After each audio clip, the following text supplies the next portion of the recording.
Welcome to Editor. Well, we're not ready yet. We still have prep to do. We still have to set these up. Oh, I guess it's right here. It's not showing up in my source list. We can't move this. We can't move this. Don't let me fidget with it.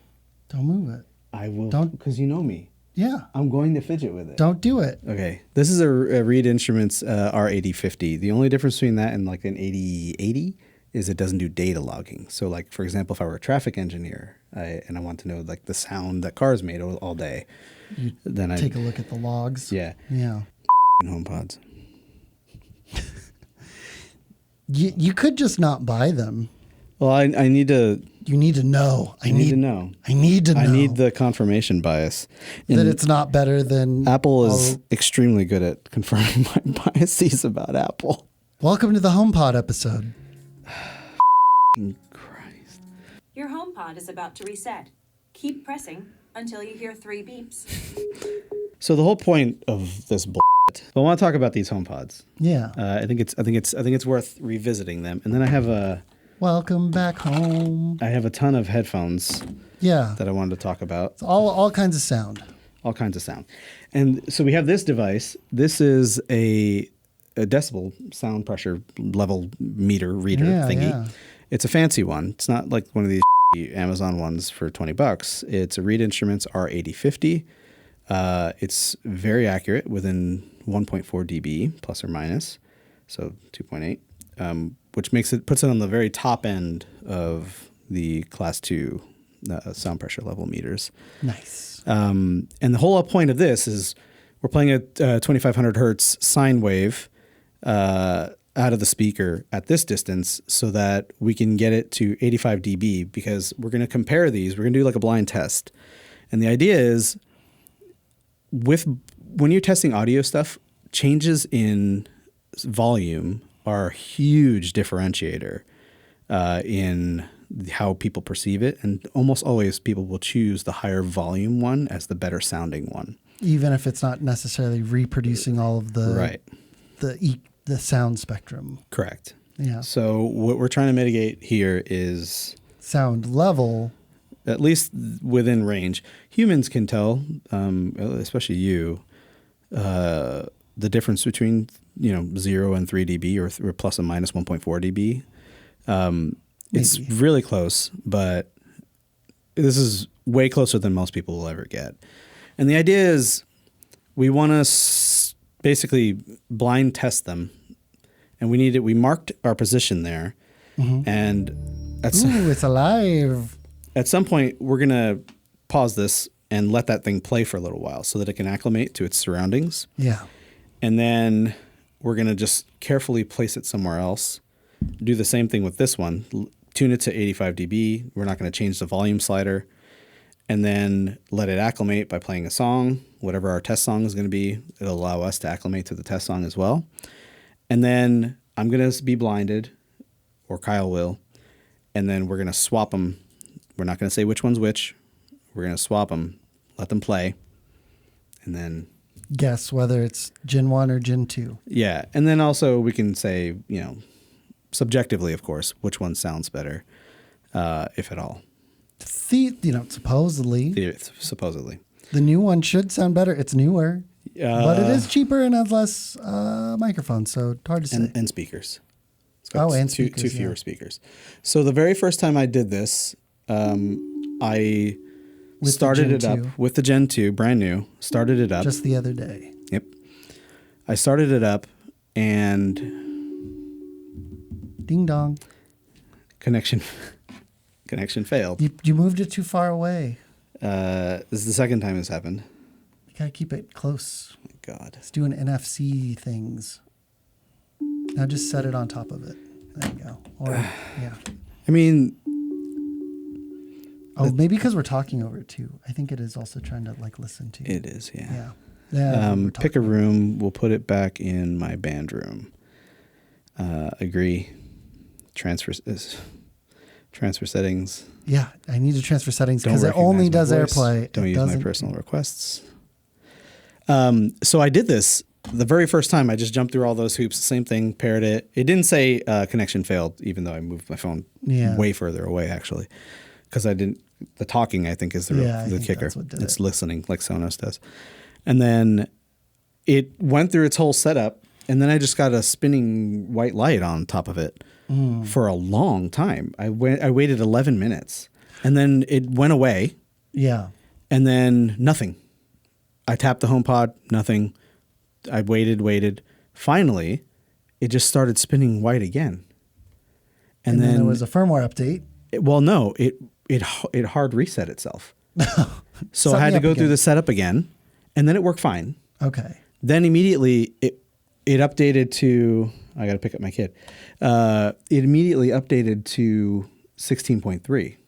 Oh, yeah. Right after that. It wouldn't let me jump past anything else. And because it shipped with 16.0, which is actually a good indicator that these were supposed to come out last year. Right. And you could have you were able to see it in the URLs of Apple's marketing pages. They all have 2022 parts of the URL.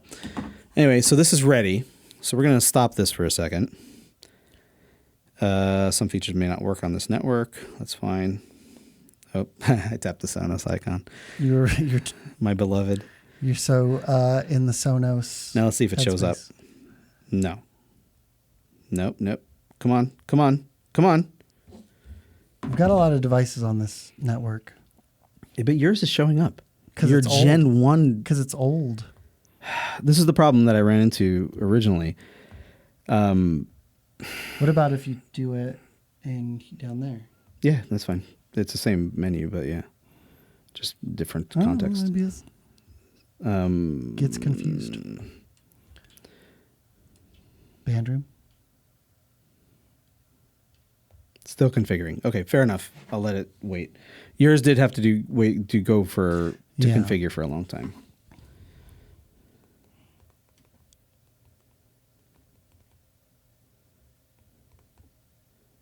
Okay, put it in my favorites, so it's at the top of the list.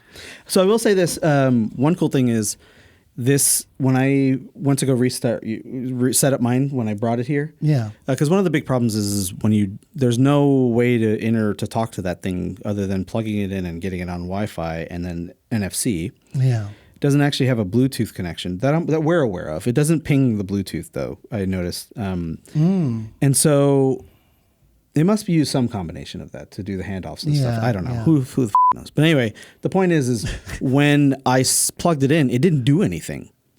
And you would expect it to like talk to you or have a spinning light or blinking light or something. So I just tapped the top and it said, I'm not connected to a network, basically. There's no network connection. And it said, check the HomePod for more or the Home app for more details. Yeah. So I went in the Home app, found it, and then it did see it. Yeah. And it said, it seems like this one's not, your HomePod's not connected to this network. Here at CMAC. Yeah. So do you want to, it gave me a new button that said, move it to this network. And I did it and it worked. Nice. So fine. But except for the fact that it didn't work, meaning I still had to reset this thing. It wouldn't see it in the source list. And even after resetting it, it still doesn't see it. But we're going to let it configure, which it seems like it's done now. It looks like it's done. So we're going to see it if it appears on the source list now. Kyle's HomePod there is showing. Apple TVs. Shows all the Apple TVs, and it still doesn't show this thing. Amazing. Just play it and just do the handoff. Well, it did say that it wasn't allowed or wouldn't work. So just open up the music app, play the song, and just hand it over. I'm not going to put that on. Well, don't play that. Something that's going to get us. Yeah, just play the beep. That's awful. Play the dupe. It hurts. 2500 hertz. Handoff. Oh, Sure. Here's some music picked just for you. It's because I touched it. That's weird. It's capacitive, isn't it? Try to hand it off to my HomePod. It randomly picked a Beach House song, so that was cool. What a piece of shit. 3150. All right. Well, this is a really short episode. The HomePods. So this is the problem. Like there's no other way for me to interface with this thing. Yeah. Right? Kyle, have you ever used sorry to put my hand in your face. Have you ever used my Sonos Move before? The Move, no, I haven't, Okay. but I've used the sound bar. Okay. The first thing that you see about it is that it's got a big handle, which is very comfortable, right? Yeah. Do you know what company was one of the first to create a device with a big handle? It's a good handle. That was really approachable, that made something feel welcome? Is Apple. It was with the iMac. The iMac. The 1998 Yeah. colorful iMac. It had a with the handle. CRT, yeah. And that was a big deal for it because they wanted it to feel like it was something that you can be comfortable lifting up and touching and holding. One cable to plug it in, famously, right? Mm-hmm. This thing, when you touch it, you feel like you're denting it, first of all. I dented mine a little bit transporting it here today. And how many times on any of these HomePod Mini, HomePods, have you accidentally touched the top and played a song? I just did it today. You just did it now, yeah. Yeah. And my cats with the HomePod, when I had HomePod Minis, they figured out how to just touch it to play music. And they did it every day. So we have someone sometimes helping us clean the house constantly. And like, what do I do? What do I do? This isn't a perfect device. It also costs more than the HomePods. Yeah, how much is the I think Sonos Move? $399. I could be wrong. But it also moves. It's got a battery in it. It's got a big battery in it. It's bigger. It's got a big old dock. It's got a handle. You can have docks, but even if you don't have the dock, it has. This is shocking. I know. It's got a USB-C port. Wow. So even if you don't have the dock, you can actually charge it, update it, do things. But also, it jumps from Wi-Fi to Bluetooth. Okay, so it's like any other Bluetooth speaker. Anybody can connect to it. Yep. What about Wi-Fi? You connect it to your network through the Sonos app? Yeah, so it would be like a normal Sonos setup, which you've set up, right? So right now, it's searching right now for the Wi-Fi network, but I can swap it over to Bluetooth. It'll switch the light to blue. For Bluetooth. Blue for Bluetooth. Right. Wow. So let's do, is it actually blinking blue? Okay. Yes. So I could connect to it with my phone. Yeah, why don't you actually? And I'm not even. Because I have a 500 thing. Well. You have a whole bunch of Bluetooth. I've got a lot of Bluetooth items. And so I guess what we're going to do is we're going to play the 2500 hertz sine wave there. And point it at us and at least try to get some subjective idea of what they sound like. We don't need to sit in different places, but the volume is a factor. So just get it nice and centered. Now I will say that this Move is directional, mostly. Yeah, it's mostly forward firing. It does have some wall firing, and this one will tune itself with microphones the way the HomePod does. How many hertz should 2500. Just so that we're focusing on mid-range. And then what we're going to do is we're going to get the volume so that it's 2500 hertz. So slide that volume thing till you see 85 come up constantly there.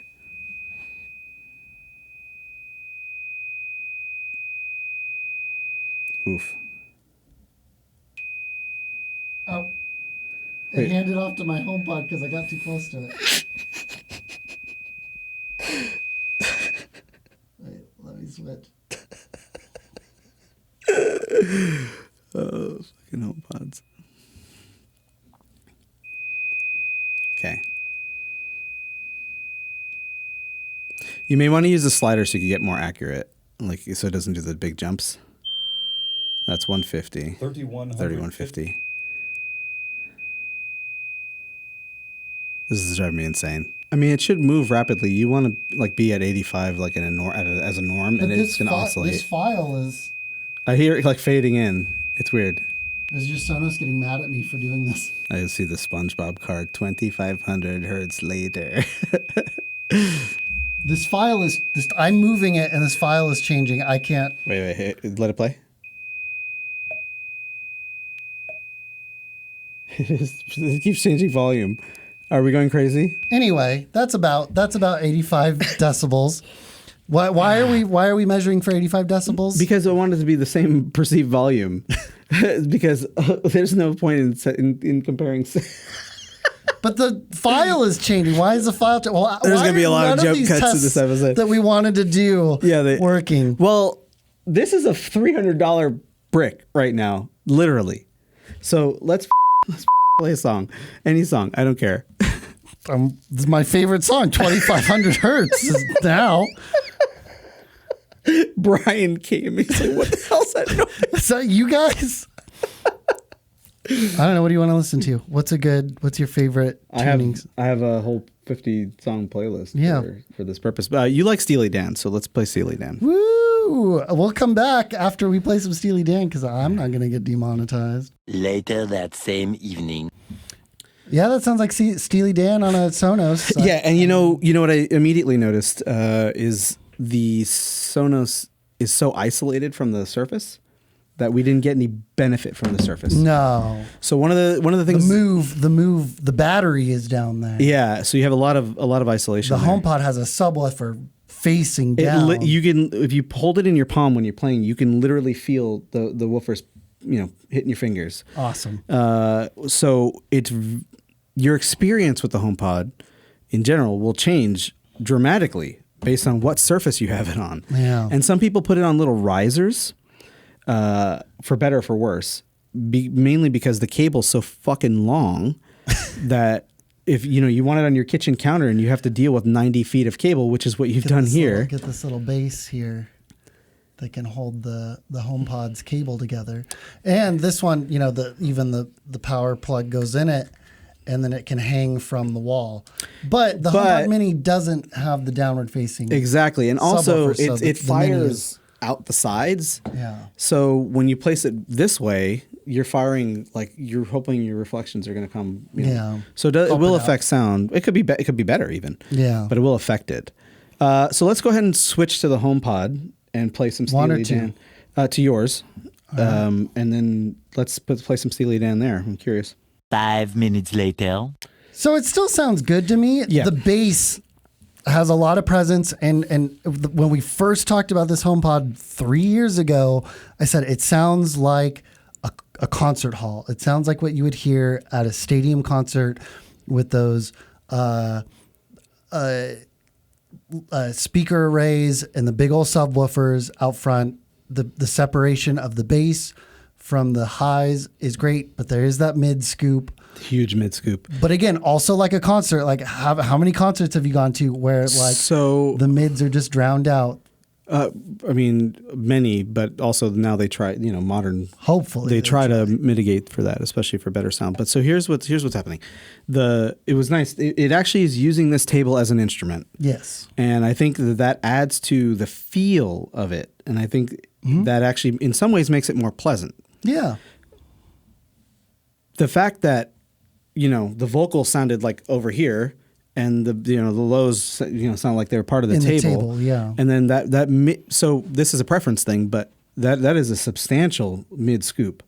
Mm-hmm. I mean, it's dramatic. And I felt like I heard a lot more here, and the tweeters were more balanced here. And they're mostly facing us. It was directional. Exactly. Yeah. So So that made a huge difference. We did a really good job matching volume, though, at least for my perception. Mm-hmm. Yeah, so that sounded pretty close. We got there. But yeah, I mean, I'm definitely prefer this more balanced mix and sound over that, but I actually prefer the way this handles bass. Yeah. Better. It's more fun. It really is. But it came with one major consequence, which was vocals, like spoken word content, listening audiobooks to and podcasts sounded like horse. Yeah, it's not for that. And I called it out literally day one. I mean, we can go back and look at our original reviews. And I said the same thing about the HomePod Mini. Yes. Where for listening to spoken word content was atrocious. And everybody was like, well, that's subjective. No, it actually washed out vocals. Turns out, if you look at the release notes for update 16.3, they've actually added machine learning based tuning to compensate for how it sounds with spoken word content. It should be able to tell that you're listening to a podcast or a news thing. Yeah, and it's just looking for those spoken word frequencies, those common ones. And should re-EQ Unless you're Scott. I'm Scott Ollery. We're going to go off on the weeds of it. He's got such a great voice. He does. He's perfect. It's amazing. But yeah, It does. It retunes. And now the other thing is let's say I didn't like something about how this sounded, right? It's got EQ. You could go into the Sonos I can app. actually change it. Yeah. That's huge, right? That after several updates, they put EQ presets in. So you can In do the like home app. rock, Yeah. concert hall, because, that's what I'm always looking for. You can't fine tune it. There's a reduce bass option. Now there's a reduce bass option, and I was actually going to ask you to play that to see, because what's going to happen is so what happens is when you have a scoop like that, you're expecting the low end to compensate for the missing mids. You can even push your crossover threshold a little higher to help with that. So like instead of like 100 or 125 or whatever, you'd push it to even 200, which is unusual, or the other way around. The crossover is basically when it switches from your woofer to your normal tweeter, that level, which frequency. The speaker that does the highs and the mids versus the speaker that does the bass. Yeah, and so you can ask both things of both types of speakers, but All right, let's take a listen.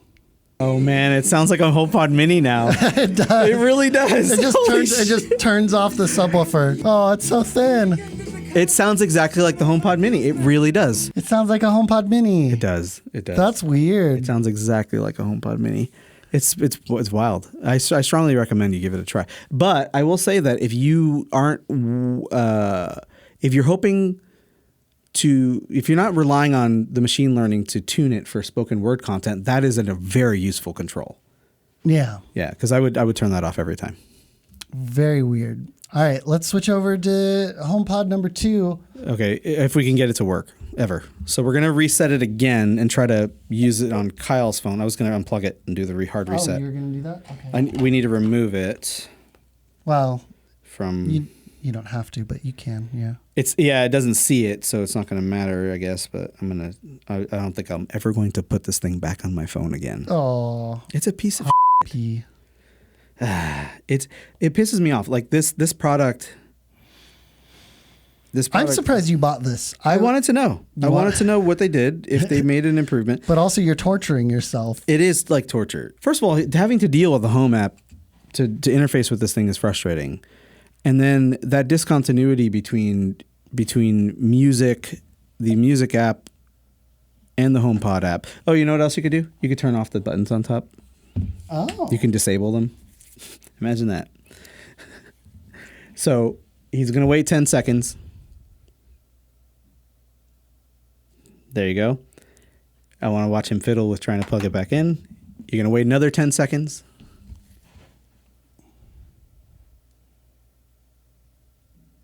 Now you're going to hold.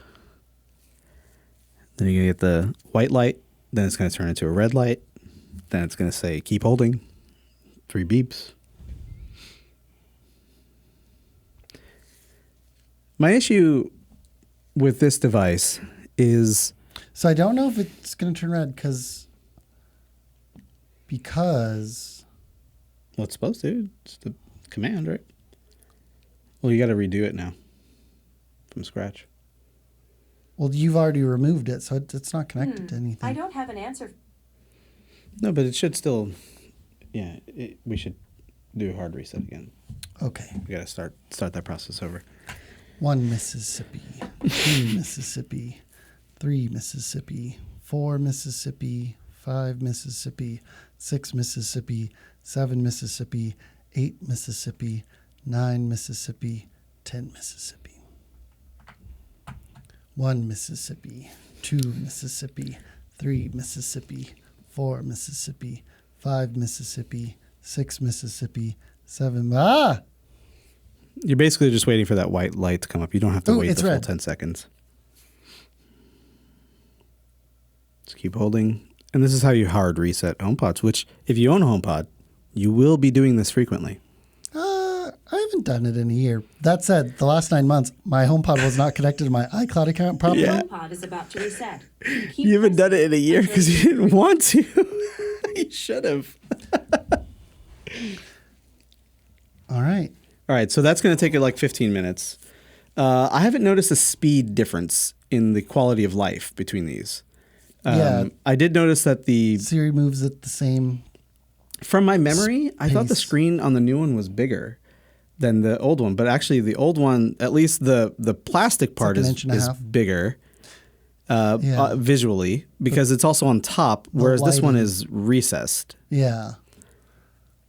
I like this better. Me too. This than is the clearly a recessed. cheaper product, and it's cheaper in a few ways. They took out 2 of the drivers, and they also took out 2 of the microphones. Yes. But And hopefully through the magic of software, it sounds just as good. yeah, it could. Maybe better. But here's one thing. So in my own testing at home, I noticed it didn't get as loud and as present, and it didn't feel as present as the old one. I could be wrong. Now, here's another thing. I haven't really listened to it yet. When I We've first- been fiddling with it all. I know. When I did my initial testing, it sounded atrocious. Atrocious. Atrocious-ish. It sounded horrible. And it wasn't until it actually did that update that it sounded better. So something, All right. It has rebooted from being reset. The white light is on. there's going to be so many jump cuts in this episode. Yeah, sure. Oh. Well, I just did 16.3.1 on it. Do you need to update your phone? I need to update my phone. Oh no. Oh my God, man. What is my phone on? I thought I'm up to date. Nope, I'm not. This device is like pulling teeth. And that's really what it is. Like, the whole thing about Apple, It just works. yeah, historically is it's supposed to work. They discontinued the original HomePod Yes. very quickly in its I mean, lifespan. it was Couple years. like 2 years. Yeah. I And mean, they just didn't update it. in that time, And our guess was a bunch of them were just sitting in a warehouse anyway because Well, they were. listened to our review of this HomePod. they were, and people found that out pretty quickly when reports started coming out that they were selling through their initial manufacturing run, and then also, they didn't sell very many of them. They were $350 when they came out, right? $350. I think so. Yeah. Because this one was 200, 300. $299, yeah. And you could see where they saved the money, but they had even more problems when they came out, which was you couldn't really do anything with them. You couldn't connect them to anything else. You couldn't, no other services. Yeah, Spotify was pretty closed down. Although Spotify,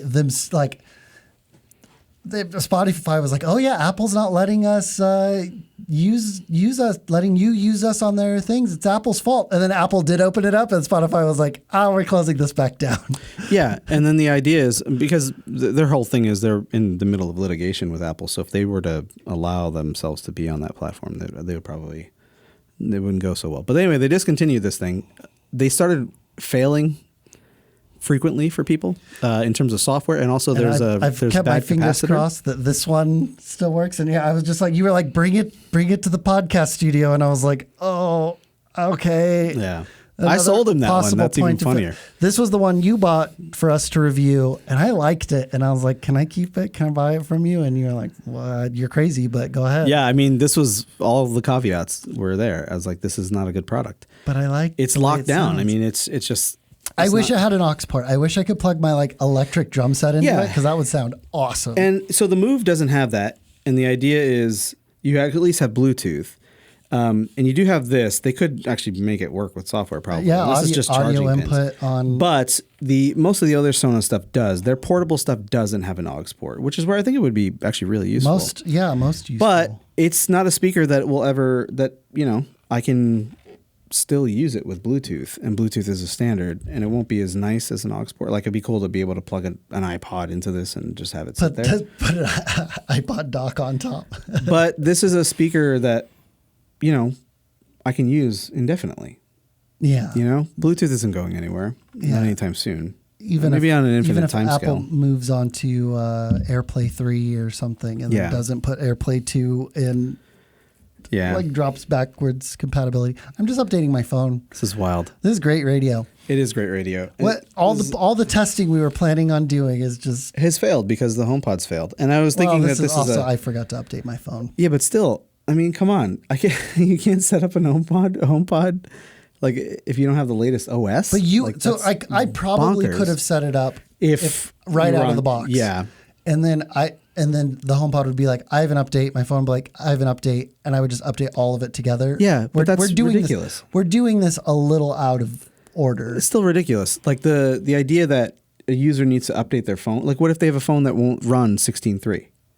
You can't even use a fucking then they HomePod. would. Yeah, I mean, if you had an iPhone SE 1. What if 15 was your last OS? Like, that are you could there run? any phones that I don't think there are any phones that fell off at 15. I don't know. I'm just for the sake for my like it's just like I'm running my iPhone 5S, and I would really like to be able to use a HomePod. This is a product that doesn't need to exist. Like it was a failure. They brought it back as an also ran. I think that they brought it back in part because there's an A8 in there, and which They is just an had a old bunch chip. of A8 chips sitting around, and they needed. They've something to do updated they've updated the chipset. I think because of supply constraints, they couldn't get any more A8s. That's part of why they didn't do any additional ones. And this is supposed to be faster, and it also cannot link up. You can't use them in a stereo pair together. I can't use a Gen 1 and a Gen 2. You which can is use wild. 2 Gen 2s. It's insane to me that you can't use them together. I mean, I can think of all kinds of we would have compared to see if they sounded much different, but we can't.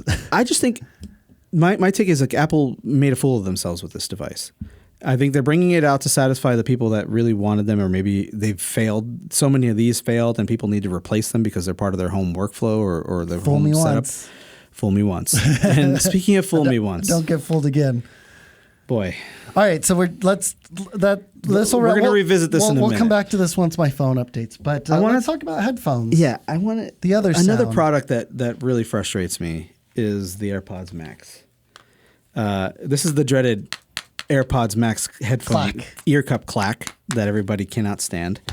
It's an awful sound. I will say though, So these are I would trade that sound, meaning I would accept it happily, if I could have headphones that were as comfortable as these. These are incredibly comfortable headphones.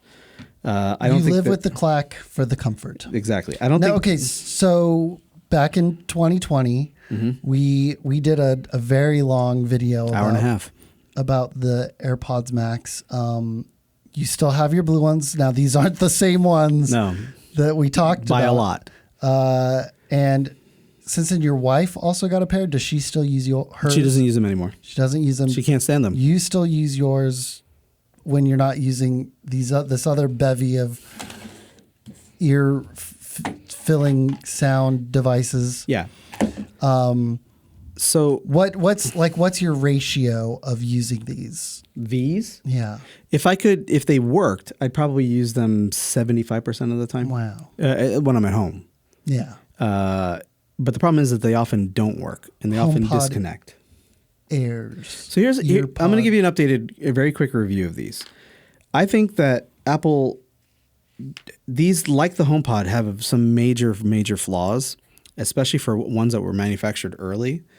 But if you get a set that works and works for you, I think that these, and if you watch a lot of stuff on your iPad or on your Mac, or even your Apple TV in some instances, these are probably the best in class listening experience for watching content on your Apple devices. And if you go back to my earlier review, Voices are okay. There's no mid-range scoop as bad as the HomePod. way better. They're tuned a million times better than the HomePods. If you want something that's going to be stable, or you're going to travel a lot, And not clack. and not clack, these are not for you. Back in my early review, or the hour and a half one we did, Yeah.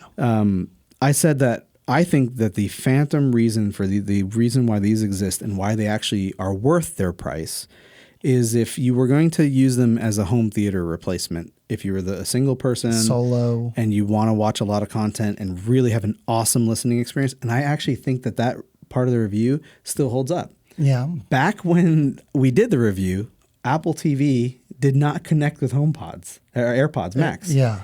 And I said that I guarantee you the next one that comes out, this will be part of that message. And Dolby Atmos. And it was. Yeah. And they put in spatial audio and all the fun stuff. Early on, these had some issues with charging. They wouldn't hold a charge because there's no way to turn them off. Unless you put them in their Even case, if you put and them in the even case, then they still had issues. drained. They still drained because the case turns out didn't turn them off. And if you remember, the case was like a bra. I fucking threw them out. I don't even know where they are anymore. Should have given them to Kyle. They're useless. They're absolutely useless. For travel, I bought a large case. I never used that either. One thing I was very wrong about, I postulated that this mesh would be very weak. Yeah. It is not. It holds up extremely well. Unlike iPhone cases, where this kind of material, this fluoroelastomer, will peel. Yeah. These have held up incredibly well. I hang these, the little knob you use to pull out drawers? Yeah. I hang them on that knob, just like this, or even hooks. I put them on the mesh. Yeah. And it still has not poked a hole through the mesh. Wow. So, however, that's what you're it's paying. hard to That's what you're say. paying for. It's hard to say because I haven't actually had any particular pair long enough for them to really test the durability of them. I had these since day one. This is my 10th pair. Replaced by Apple. Replaced by Apple. Literally 9 times they've been replaced. I am not alone. I was looking in Reddit. I look through the forums. I look at the Mac Rumors forums. There are people that have replaced these 7, 8. Quinn Nelson has had several replacements himself. Yeah. Famously. I am far from alone. There is a problem with these that I think is first of all, these don't work right now. They work. You can make them work. Then they will crap out. There's a problem with them. This is, by the way, this ability to remove the ear cups is amazing. Super easy. 100% one of the most awesome headphone features ever. They're also incredibly comfortable. No third parties have been able to match the comfort of these. There's a big caveat to that, though. We'll get to that in a second. But there's a flaw. Yeah. When you're listening to these, when you're using them at length, as most people will, you will develop condensation inside the cup. Even in the wintertime. Even in the dry air, if you sweat and shower or whatever, and you put them on your ears, even if you're dry, you think you're dry, but you're moist. Being a human, in general, if you're a you are moist person, if you put them on, you will develop condensation will develop in here, and it'll get completely. It'll be like literally. I've had it to where I've been able to beads of water drip out. Yeah, gross. and so what happens is that'll eventually cause a short inside here, and you have the short, which is what I have, which is what the problem with these, because you'll be listening to them, and then all of a sudden one side will cut out, and you'll start getting a clicking sound in the left cup, and that clicking sound it's like trying to reset itself, and you're hearing and you're feeling the pressure changes from the ANC going off and on. Yeah. And they will just constantly keep restarting themselves. And that's what's happening with these. But Apple will call them up, AppleCare, or hop on a chat. Except and let my them know. AppleCare on these expired in December. So Apple's quoted me. How much do these cost retail? I don't remember. I think they're $549. That's insane. You can let's say they're $499. You can routinely get them for about $100 off, though. Yeah. I think they go down to $3. I've seen them as low as $399. Yeah. Okay. At $400, they're still fucking insane. If they worked, they'd be amazing at $400, but they're not. But the problem. So the Apple they quoted me a price out of warranty replacement, and it took me a long time to turn it off. It took me a long time to get the rep to admit what the price was. And you can even see in the screenshot I sent you. I said, okay, but what is the out of warranty replacement cost? And they're like, well, I see that it's $579 and change. To get it swapped? For an out of warranty replacement. It's more than it is. Yeah. So Apple doesn't want you to swap them. They reiterated once again, they said it multiple times throughout the chat because it was very hard for them to admit that information. They said you really should take it in since you're out of AppleCare. I actually did have AppleCare Plus on these. Yeah. Which if you buy them, please buy it. Strongly recommended. They didn't have the monthly where you can have it indefinitely. I wish they did. Now they do. But they said repeatedly, go to you the Genius really Bar. should take these into an authorized service center. And I think they were telling me without telling me because of when these were probably manufactured, apparently October 2020 seems to be the cutoff. A lot of times when you have that issue where they're shorting out, Apple is replacing them. Supposedly, this is a rumor. Don't quote me. For free. But even if they're out of warranty. But they like a repair center wants to see it. A repair center wants to see it. They won't do any express replacement. They won't do mail-in service when you're out of AppleCare. You have to take it to a Genius Bar or any other Apple service center. Yeah. Wild. The ear cups. I love them.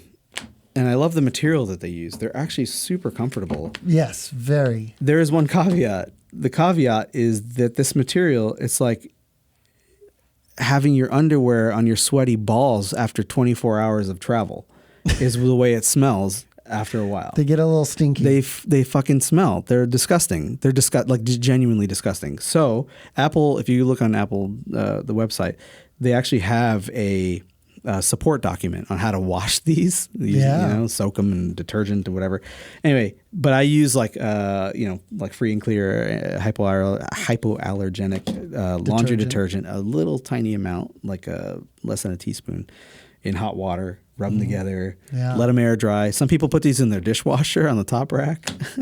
That's not enough. That's not enough. No, I mean they do that with hats, and you're a hat expert. There's no way it doesn't. It does not. It's not. It enough. doesn't work. You need agitation and you need multiple rinses. So the problem is like you can buy these cups. Once they're drying, you don't have anything. I bought some third-party ones. I've had some other ones sent to me, let's say, and a lot of times the different materials will wreak havoc with the ANC. You'll start to get a lot of feedback sound. It just doesn't line up the same way as the official Apple ones. I think it's about the reflections and all that stuff, and it does line up, but maybe the sensors don't work as well, or the microphones don't work as well, and of course, with ear cups, the material does matter. So I actually, this is probably this is the most frustrating Apple product I've ever owned. Even more than the HomePod. The HomePod is HomePod. I have Sonos. It's amazing. Strongly recommended. I have a 30% discount code on Sonos if you want it. First person to comment, I want the code. Let me know. Also, they're going to come out with some new ones soon. I don't know anything. But anyway, this is the most frustrating Apple product I've ever owned because they have the potential, unlike the HomePod. The HomePod doesn't bother me as much because the HomePod. It's a product, period. It's limited. Mm-hmm. It's locked down. Yeah. There's a terrible interface for it. It sounds good. It's a good speaker. It's a good speaker. And I'm willing to live with those I'm not. constraints to have this in my bedroom. I'm not. And listen to Steely Dan as I fall asleep. My wife would divorce me. Because music for us is one of the most important things in our household. I have the reason why Sonos isn't the best sounding speaker. It is the best whole home speaker. By far. There's nothing that even holistic experience. There's nothing that even comes close. It's not the best app. It's not the best whole home speaker, like I said. But it is by far. The sum of its parts. There's nothing that even comes close. I've tried them all. Trust me, I've tried them all. And nothing even comes close. This is the product that, like, my family, my kids, my wife, we all love it. Music is central to us. Like, it's a huge, huge, huge thing for us. And there's no way. We tried having HomePod minis when that piece of shit, just a Siri, I call them Siri balls. Just so that we could interface with HomeKit. HomeKit is atrocious, so I got rid of them. Got rid of pretty much all my HomeKit stuff. I'm actually going to give Kyle some Yale locks that have HomeKit compatibility because my wife doesn't want them in the house anymore. And also we need new locks on the garage door. So she's just so frustrated with it. I can't. My marriage won't survive. If you want to have a marriage, don't own HomePods. They're awful. The people who love them even have complained about this, like that they're dying, that they wish there's nothing else in that price category. And I actually agree that if you can handle that mid-range scoop, which you don't notice it until you compare it, until you start comparing, and then when you compare, you're like, "Fuck, I was missing that much music." But the point is, and you could probably EQ some of it out with a preset, and it'll probably Yeah. be fine. Like if you a little listen, set it up for your genre, you can make it work. It's still a boost. good speaker. Yeah. I think it's a good speaker, and I like that it's also a omnidirectional speaker, which is Yes. rare. Yes. But the problem is like, you know what? It would be amazing if I could, like, remember when we were recording outside in your parents' house and we were building Lego? Yeah. If I could have taken a HomePod and smacked it right in the middle of the table, it would have been awesome. But guess what? We can't even set this one up. We're literally advanced users. Some people would say experts on this stuff. I forgot to update my phone. It's not That's on that, me. but look, I tried it. I had it. It played music. We got it playing music. You saw it was connected. It wouldn't show up in my source list, and that's another thing. That the issues that I'm talking about, where the headphones cut out and all that. Mostly connectivity. I was waiting for you to go off on the connectivity. Like Well, we're getting there. Okay, we're coming back to this is now the AirPods next bullet Max. point. So when we talk about these, and another reason why these are so frustrating is, again, the HomePods, they suck, and it's a product that I can easily say is a 5 out of 10. I'll give it an 8, 7.5, 8 out of 10 for sound. As a smart speaker, a 2 out of 10. Serious garbage. HomeKit is garbage. As a holistic experience, like if you were going to use it for whole home audio or in stereo pairs, they sound amazing. They sound really good, shockingly. It fixes a lot of that mid-range issue. Strongly recommended if you're going to buy that piece of shit. Get two of them. Yeah, 2 of them. Pay $600 instead of the $300 that... Ugh. You get 4 Sonos speakers with no Siri in it for, Anyway, if you're going to do that, get the stereo pair. But again, you can discount. You can just forget it. It's not worth it. But the fact that these had all that potential is why they bother me. So the connection issues are the other thing. Now, I'm no stranger to AirPods. Oh, I thought you were going to say I'm no stranger to connectivity issues. Oh, or connectivity issues. I'm the king of connectivity issues. These are actually mine. These are AirPods 3. Yes. I've owned the AirPods 1. I've owned the 2nd generation AirPods. My daughter has them right now, so they're not on this table. These are the Pro. AirPods Pro 1st gen, AirPods Pro 2nd gen. They say I hate you on the case because that is my relationship with this product. Which again, And I don't I'm know if it's surprised telling me it hates me or I hate it. I still can't believe that you bought these. Why? Just the way that you complained about these. Yeah. No, I have to be able to put my money where my mouth is, right? But and also your I complaint. do use these, and we're gonna get to that in a minute. But connectivity is a big issue with Apple products. So these are Beats Fit Pro. These are these are what are they called? Power Beats Pros. Power Beats. I mean, I've had them since day one, and I still don't remember what they're called. These are the Beats Fit Pros.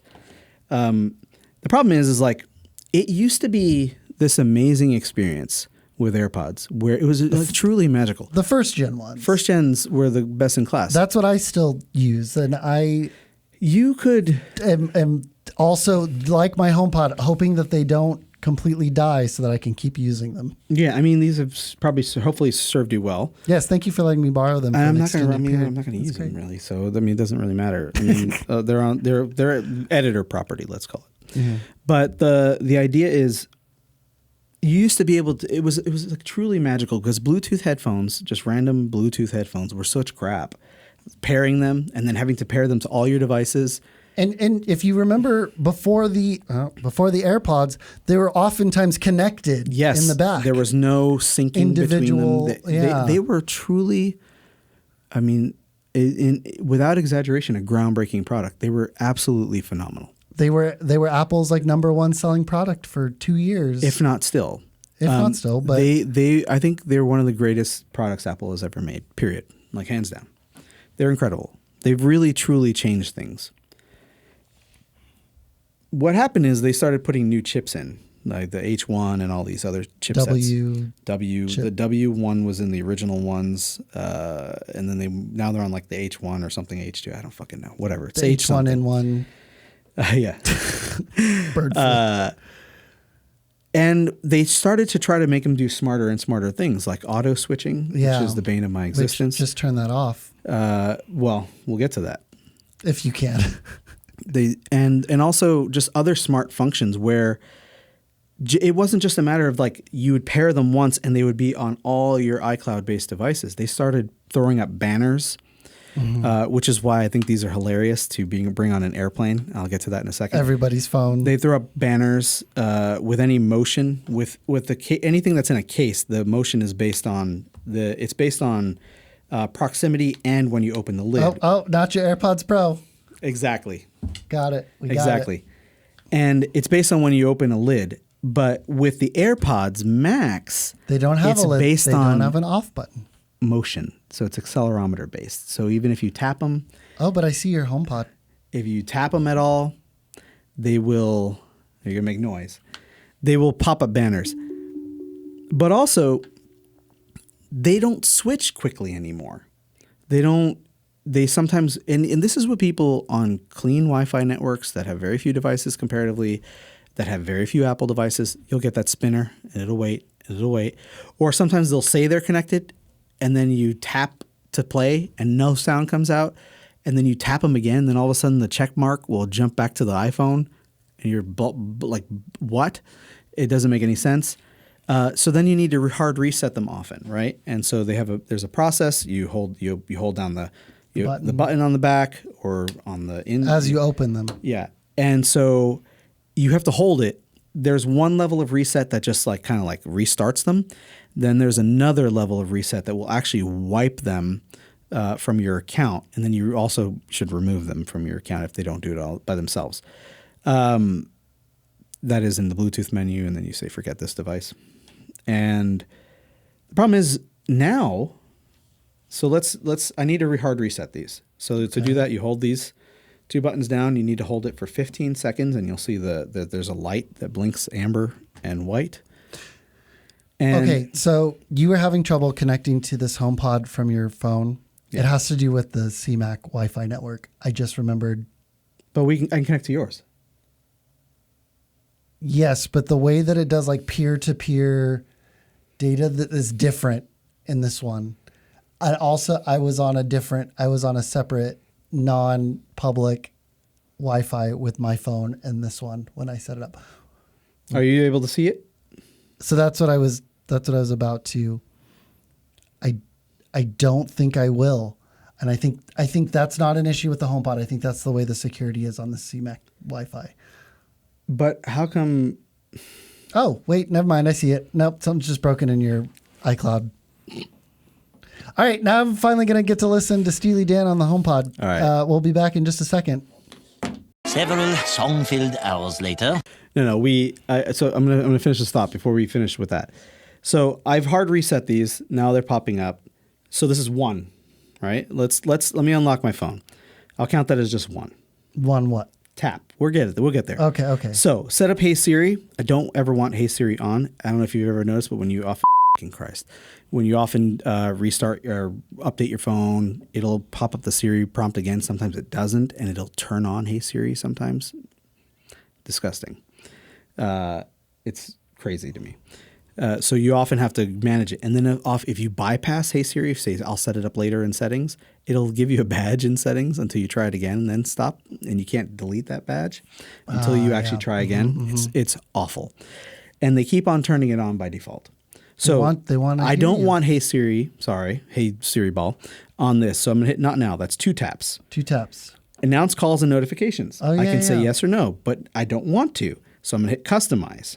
That's 3 taps. And now you have to uncheck all of the things. So turn these off. I don't want calls. I don't want notifications. Now, the next ones, the reason why these ignore these 2 is because they're time sensitive. And that's what a lot of app developers have been doing to sneak notifications in on your phone. Time sensitive. They send them in as time sensitive, which is bullshit.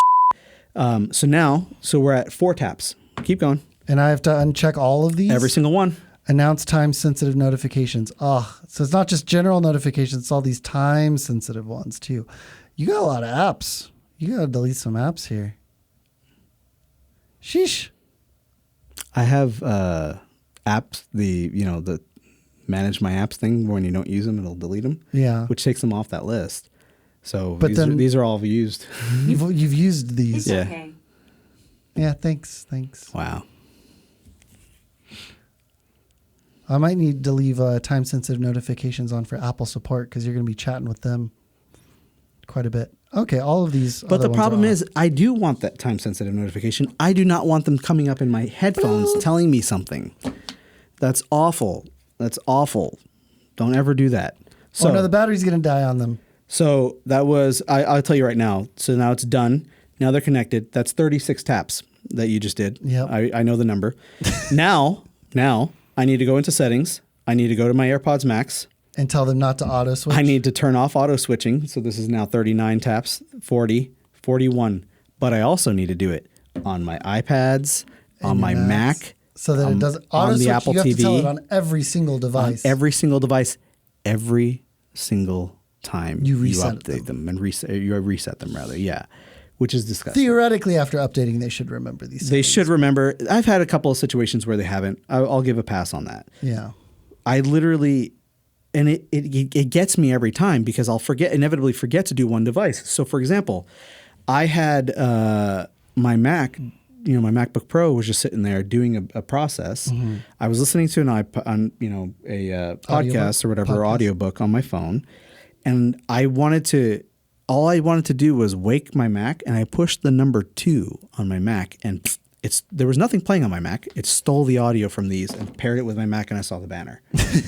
I wanted to f***ing flip the table. It was insane. Like I've been listening to stuff on my iPad, and I'll be web browsing, and audio will play in the background or automatic, even though I have extensions to prevent that. And I'll go to a website, and it'll switch over to my phone in place, and it'll be silence. Just to have nothing. Just to have nothing. And it's like, or I'll play a song, especially with Apple Music connected. I've now switched back to Apple Music, which is long story. Wow. For another time. But I have Apple Music as my primary right now. Yeah. Which is horrific because it's fine. All of these things are fine. Well, this is not fine. This is egregious. Spotify is going to go under. It's got the same problem as Netflix, that it's got its primary business is something that is an add-on to other businesses. Apple is just like Apple Music is an add-on.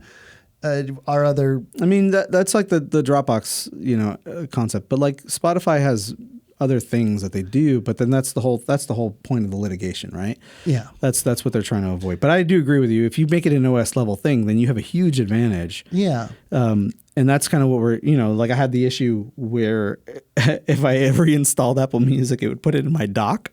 Yeah. You kept, I was just like, why do you keep deleting it? Stop deleting it. Just tuck it away in somewhere else. No, because you can't tuck it away somewhere else because of exactly what I was getting at. I will be playing an audiobook. I will pause the audiobook. And then try to play. I've done this with the apps open and looking at them. I will pause the audiobook either on my phone or on the headphones. Press the resume button. I will do something, look at a different device, read something, whatever. I will click my headphones to play something. Expecting it to return. Yeah, and Apple Music out of nowhere will start up. And just like it's done during this very podcast where it played Beach House for some reason, it will start up and play a random song. That's not even in my library a lot of times. Often just songs of innocence. And I know, yeah, as Scott said, I know it's not in my library because you can see my library right now. It has been blitzed. I have very little things in my library. Wow. I blitzed my library because Apple Music destroyed my library from back in the day, from making the transition from iPod to iTunes and iPods to iPhones and Apple Music and streaming. And streaming, they destroyed it because they tried to match, and they did not match correctly, and then you couldn't get those files back. But the problem is like you had all these playlists and databases made, and it was just hundreds of hours of work for a lot of people, and it killed them. It destroyed it all. Yes, which is horrific. So you blitzed your Apple Music library. I blitzed my Apple Music library because that's the only way it's even tolerable. But now I know for sure that it's playing some fucking random song. Stuff. It'll play stuff like it's just out of the blue. So this is where I found, hey, you commands do come in handy, because then you can specify, hey, you resume Overcast. And then Overcast will play.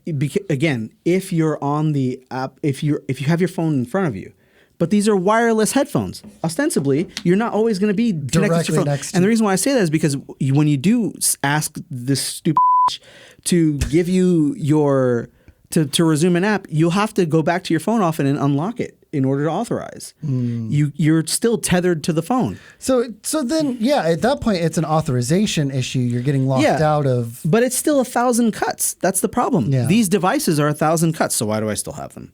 Well, I was married. I had a lot invested into it, and I do like them as headphones when they work. And you've submitted And, a lot of feedback to Apple about them. That's part of what makes well. me so passionate about them. I can't really get into some of it, but yes. Also, unlike the HomePod, I can use a Lightning to 3.5 millimeter adapter And just use with these them. and just use them. Yeah. That's a huge deal, though.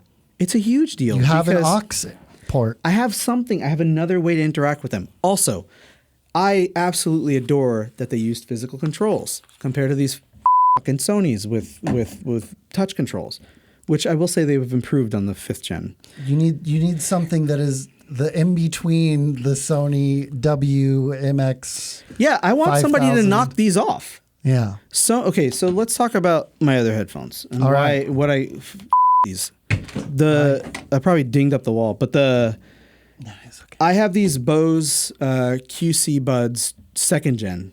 Don't buy these. Nope. They're fine. I give them like a 6.5, 7 out of 10.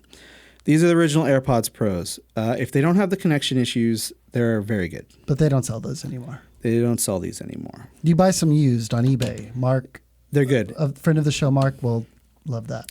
I used to use only Comply tips with them when they finally came out. Yeah. These are custom fit for the AirPods Pros, 1st gen and 2nd gen. Cool. And Comply is a company, COMPLY. They make the often considered best in class foam tips for headphones. Squishy. But because Apple did not use industry standard stems, they use these like little clip-on things, which are really nice actually. You can only get ones that are like weird in that they don't offer the standard, sorry about the mic again, they don't offer the standard Comply experience where you have a standard stem like a 400 size or what have you. You have to use everybody who's made third-party ear tips for the AirPods Pros, they have to make some severe compromises because there's not enough meat, foam available to actually click it in. So these are better, and they stay in better than the stock tips. I'll talk about the stock tips in a second, but they are nowhere near as comfortable. But for people who can't get them to fit, these are your best alternative for AirPods Pros and AirPods Pros 2. However, for my ears, Apple on the 2nd generation AirPods Pros, you can tell because the little case, they have the lanyard loop and it has a little speaker in it. And also, I hate you. It's also a little thicker. They came out with extra small tips for the AirPods Pro 2nd gen. They ship with them. I have really small ear holes. And these actually fit well enough. They've crossed the threshold. The extra small size? Yes, for my ears, they've crossed the threshold where they're not so annoying and they fall out and they stay in well enough to where I actually am not using Comply tips anymore. Wow. They're still better if you really want them to stay in. Like I don't work out with these. Yeah. So that's good. And there's another reason why I use them is because I often will wear them to sleep despite my sleep headphones. But Apple's, the way they design these silicone tips is excellent because The extra small, or all of them. All of them? They mushroom out. And the silicone itself that contacts your ear is floating. So the AirPods actually are floating in your ear canal. And as a result, they are extremely comfortable for long-term wear. Whereas with foam tips, They're just pushing out. They are constantly pushing out, which if they're good tips like the Comply ones, that's fine. Shouldn't hurt. But I wear headphones without exaggeration, sometimes 24 hours a day. Okay, this is not an exaggeration. People who know I've seen it. I I've seen it. literally have all these, and I use all of them, even the Bose ones. You were like, bring the headphones you use. And I just didn't bring my first gen AirPods because I thought it was redundant. And there's just 2 sets of headphones sitting in front of me. True. The It's actually a little disingenuous because I don't use these First now that I have the generation. second gen ones. Yeah. The second gen ones are a leap. They're a leap in plosives. They're a leap in sound. They're a leap in UI because you can adjust volume on them now. Right. That's huge. And I do appreciate the case, which has Find My support, which does not work well. I'll get into that some other time too, because that's another bullet point. But anyway, It's a big bullet point. it's ridiculous. Like it doesn't work the way it's supposed to often. But I appreciate that it has it. They are absolutely great headphones. There's more battery life. The first gens I complained about a lot. They also changed the ANC over time in them. I noticed it through firmware updates. I noticed it early. Nobody ever complained about it until Apple just like did a firmware update to say that where people started actually noticing ANC changes. Yeah. And I got I was vindicated for that as well. So it's just the same thing as like the spoken word on those. I'm not pulling this out of my ass. I obviously have a lot of experience with these. Out of his ears. Yeah. So original AirPods Pro were good. Current AirPods Pro, if they stay connected, I would put them in the excellent category. Wow. These are an excellent product. They sound way better than the original ones. The ANC still is mediocre. They keep screwing with it. They also, on the AirPods Max, the ANC was great. It's still mediocre. It's gone back to mediocre. Transparency, which is where you can hear more of the world around you. The microphones pick it up and then feed it Yeah. into your... On all Apple devices that support transparency, I would say Apple has the best-in-class transparency mode, with caveats as well. So that's those. So then the Bose, the QC Buds, these are actually It's at not 6.5 out of 10. 6.5 out of 10 for a number of reasons. I had the first gens of these. They died. That's why they're not on this table anymore. Otherwise, I would still have them. They started doing this thing where they'd cycle on and off in my ears, just like the AirPods Max. It could be because I wore them in the shower. I wear all these in the shower. Not these actually, because Those are for sleep. yeah. These have like a wonky fit system. Yeah. You get these like weird wings, and they have this, and they're gross. And you kind of like put them on similar to the way you'd put on the Beats Fit Pros. They're very comfortable. Very comfortable. Really? They just have a little bit of a wonky fit.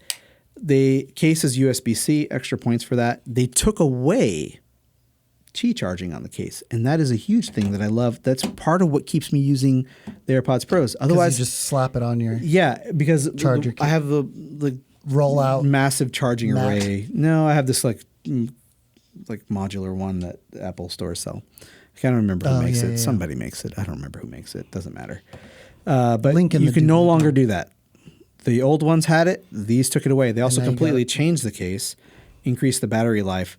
ANC is still good, very good, better than these. I actually think they're identical out of the box, and so much so to the point where I've postulated that Apple is paying to license Bose ANC. They have the same behavior as well. They act the same way around similar Around sounds. situations that are difficult for ANC. For example, driving in cars. Not that you should do that when you're driving, but if you're a passenger in the car and you have ANC on, you will hear some weird happening With the change of low pressure end in the and changes cab. of pressure, and then trying to catch up with all the different noises. Especially if you don't have anything else playing, you'll start hearing pops in your ear and stuff. These do it in exactly the same way. But what puts the Bose ANC above the AirPods Pros is the fact that you can control it. You can say, I don't want so much of it. And you can actually... There's levels of it. Levels, Jerry. And then, yeah. Wow. And then also these have like little slidey controls. volume stuff too. So these are good. These are fine. If you're a Bose fan, stick with it. It's fine. No, you can't go wrong. Power Beats Pros. I still really like these. Actually, These are like 3 years old now, right? yeah, but They've been out for a while. I've had 5 pairs of these, including the ones that my wife has, because I like them so much, and I wore them in the shower and in the pool. They're not I actually have gone underwater in not this meant exact pair. for that. They're not meant for it, but they've held up, and that's part of what I like about them so much. They have this gigantic case that's like a softball. It's like you're proposing to your wife. Yeah, exactly. And you throw them in there, but they have this. They also have standard tips, like all the Beats stuff, and they So have regular comply foam. yeah, and then you put them on, replacements. and a lot of people don't realize that you can actually adjust this, and It's like Gumby. Yep, it's like Gumby, and you put them on, and they stay on. That's the killer feature. That's the other thing is they have volume rockers that are independent on each device, so you don't have to do any weird tap and hold like you do with this, or sliding weird gestures. I thought you were going to say, so I could turn up my right ear without turning up Yeah, my left ear. we wondered if early on if you could do that, if there was a setting for it. It would be cool if it was an accessibility setting to offset differences in hearing on either ear. I don't know, to my knowledge, that isn't a setting. These early on had issues where the pins to charge would get flattened in the case. Yeah, they don't get so they wouldn't charge. lose touch. However, I love these. These don't have ANC, so that's actually a plus for a lot of fitness things, especially if you're riding, like, let's say, a bike outside. Yeah. These are great. And they have the benefit of being older, so they don't have as many of the connection issues as the other ones. Pardon me, but you still have to go through all this stupid bull. Yeah. Beats Fit Pros, also in the excellent category. I actually prefer these over the AirPods Pros. Wow. I would strongly recommend you go Beats Fit Pro if you can. A couple of reasons. USB-C. They don't have Qi, so that's a point against them. But also these do not have cheap But charging. honestly, it's like a reel-to-reel cassette. Like, it's gigantic. It's just too big. And also these have lightning, which is a plus or minus for depending on what your situation is. But to You're me, already on it's an always a iPhone. minus. Yeah. But the iPhone has Qi. Yeah. So you don't have to have it. USB-C though. Also weirdly, the case is flimsy. Yeah. It's like a flimsy product. Yeah. It's weird. We were surprised I remember because all of these cases, every single one of even the Bose one, has a these nice cases, they're just so substantial. nice, you know? Yeah. And they're just, The original AirPods Yeah. set a precedent for good, clacky cases. yeah. These have these little wing tips that go in this contour in your ear, the anti-helix, I think that's called. Oh. And they also take standard tips. They have excellent ANC because So you've put comply tips on these as well? yeah, I've put comply tips on there, and that actually corresponds heavily to how good the ANC is. It's better than the AirPods, and they don't seem contrast to the AirPods and AirPods Max, AirPods Pros and AirPods Max. They don't seem to be screwing with it as much with every firmware update. Oh. And it's not the same team tweaking that Yeah. software. Also, these have way longer battery life than even the AirPods Pro 2s. Yeah, they got a nice little Yep. heft to them. Physical controls, which is a huge benefit. Then you don't have to deal with fiddly stems. You can just tap your ear. There's also a feature where you can actually turn it on so that you can tap and hold, and it'll increase the volume. Tap and hold, decrease the volume. These are excellent. They're I think by far the best fitness headphones you can buy. That's part of why I own these. When really, if I could I'd be fine throwing all these away. Like if I had to, like all these. Really? And I would just have this and this. Okay, so the Beats, what are these ones? The Beats Fit Pros. Fit Pros, and Excellent. They're better than the AirPods Pros too, especially if you want headphones for working out. They last longer, better waterproof, better ANC, more battery. USB-C, if that's a thing for you, it is a bigger case. That's the only difference. and no Qi charging. No Qi charging, which sucks. Okay, and the Sony. WF-1000 XM4. Okay. So the 4th gen. So these are so good, I bought them twice. These are my favorite headphones on this table. They are so good for what they are and for their price and for their versatility. What are they going for about You can these days? just like the AirPods and the Beats Fit Pros, and especially the Beats products, you can get often for $50+ off. Yeah. These often go on sale. The cheapest I've seen them is $149. No, I'm going to say $180. And Still the most under expensive $200. is $279. Wow. That's what they go for. Worth every penny. Why? You've been to Amsterdam with me. You've been on Correct. long flights with Yes. me. 13 hours-ish? 11 to 13 hours? 11, yeah. And I have used these lasted the whole time. True. Yeah, You you know? didn't have to change them out. And well, technically I did, because when I go to the bathroom, You I charge stick them a them in little bit. here, and because they top off so quickly, I never noticed, and there was no friction from it, Or if Yeah. I wanted to just eat for 10 Pop minutes, them out. then they're all of a sudden they're almost fully charged, which was amazing. But I never You're carrying these gigantic things on. And I'd flights. often try to talk to you, and you'd be like, "I can't hear you." I can't hear a word you're saying because the ANC on these is astoundingly good. Yeah, Sony's still it's the best top on of the this tier. entire table. Bose, Apple, by far. Also, they sound great. That's another thing, and they keep on firmware updating. For example, these were just updated. I think the most recent firmware update was a few months ago, and they have added the ability to simultaneously pair to two devices. I don't use that feature, but the fact that they added that feature to this. So when you say simultaneous So for example, repair to your iPhone and your iPad, at the same time, they'll stay persistently connected, as opposed to auto switching. now I still want to understand if you've got them persistently dual connected to your iPhone and your iPad. You hit play on something on your iPhone, and then it's still running, and you go over to your iPad and you hit play on the iPad. Are you hearing the No. mixture of two sounds? No. What is happening there? It works a million times better than auto switching because it works based on intentionality. If I'm playing something on my iPhone, Yeah. even if I have it simultaneously paired to my iPad, it will never steal the session from my iPhone unless I pause my iPhone and resume playback on the iPad.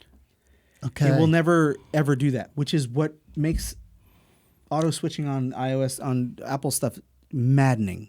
And the fact that it's by default on all devices is just it's twisting the fucking knife. Yep. We've cut. Oh, it's so bad. I know you could do a whole It makes me sick. hour on just that. Let's keep going. I so want to know frustrating. the good things about the Sonys. So they updated it, which is cool. It's like you never buy a product because you are banking on the fact that they're going to update it and make it better later on. But they did make Don't it do better, that, yeah. which is super cool because that's usually a feature that they reserve for the next generation version. Right. Yeah. They wouldn't just. Well, they did it on the 5th gen over the ear headphones. Yeah, so these came with that. I don't remember if the 4th gen did. I feel like they did. I know my 3rd gen ones didn't. I didn't have the get that 4th as gen. an I did have the update. 3rd gen. I hated the 3rd gen of these, though. We'll talk about those in a minute. So these also accept standard tips. Cool. The battery lasts forever. So you could swap the comply tips from your Beats to these. Yeah, I think they're all 400 size, oddly enough, even though I Nice. label them. Yeah, and the sound is excellent. The battery is it just blows my mind because the case is small, Right. It's It's a little bit bigger than the and AirPods it's bigger, Pro, and I will say but- it's bigger where it matters. For example, the little coin pocket in your pants. Yeah. These can fit, but they will pop out. Oh. Whereas these will stay. So Yeah. these are if you want a coin pocket headphones, get AirPods Pros 2 or AirPods 3. By the way, we'll talk about those in a sec. Too. Yeah, They're yeah. pretty good. USB-C, Yes. Qi charging. Ooh. They also work on my weird. Is it the back of it or is it the bottom? bottom. Yeah. Okay. Yeah, which is good because it actually works better because on some of my weird travel chargers, Your space is. one has a recess specific for AirPods. Yeah. And other stuff that works with Qi charging Doesn't quite fit. doesn't go. But this barely. This is too flat. This will connect even on the AirPods Scoop. Yeah. Nice. So that's nice. But I love these. They sound excellent. They sound better than basically anything on this table. I can't vouch for those. Yeah, you haven't They spent definitely much sound better time. than the HomePod. But the AirPods Max are competitive too. Actually. Really? Yeah. Okay. But the difference is I can make these sound however I want. I can have custom EQ profiles. I can have that mid-range scoop if that's what I prefer.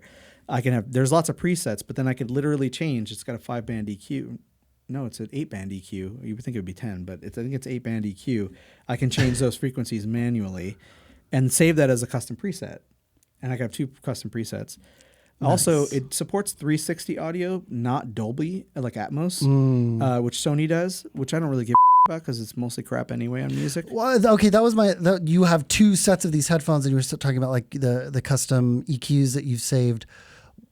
Is it to the app, and then the app connects to whatever headphones you're on, or is it per set? No, it's per device. So you'd have to build your curve twice. Well, it saves my curves. So that's what you meant by to the app. I thought you meant like, do I need to deal with the app to deal with it each time? No. The app remembers my presets on my profile, and I can just when you select connect the it for this. headphones. Yeah. Okay. Also, so the big magical thing about Apple headphones was that you could switch them quickly, Sure. right? It was awesome. The original AirPods. Yeah. You would hop into your Bluetooth Right. menu in the settings, or even just the drop down list in the control center. Correct. And you could just turn them on, turn them off, or switch to something else. Right. Yes. That's no longer a deal breaker because Sony, Bose in this new generation has solved this problem. It used to be that, and I actually saw somebody who was a very experienced YouTuber incorrectly saying that he had to repair these every time on every new device, Oh. which is incorrect. You don't even need to go into any app or like put them in a weird, like I'm waiting mode. Pairing mode, yeah. You don't need to do any of that. You literally just select them in your Bluetooth source list. You don't have to do anything special. I go into control center. I tap and hold the Bluetooth button. It pops up my quick list. I scroll, tap them. They And you're connected. instantly connect. Cool. And I can go to my iPad, tap them. They instantly connect. Now, to build that list, I did have to pair them each time on my iPad, on each iPad once.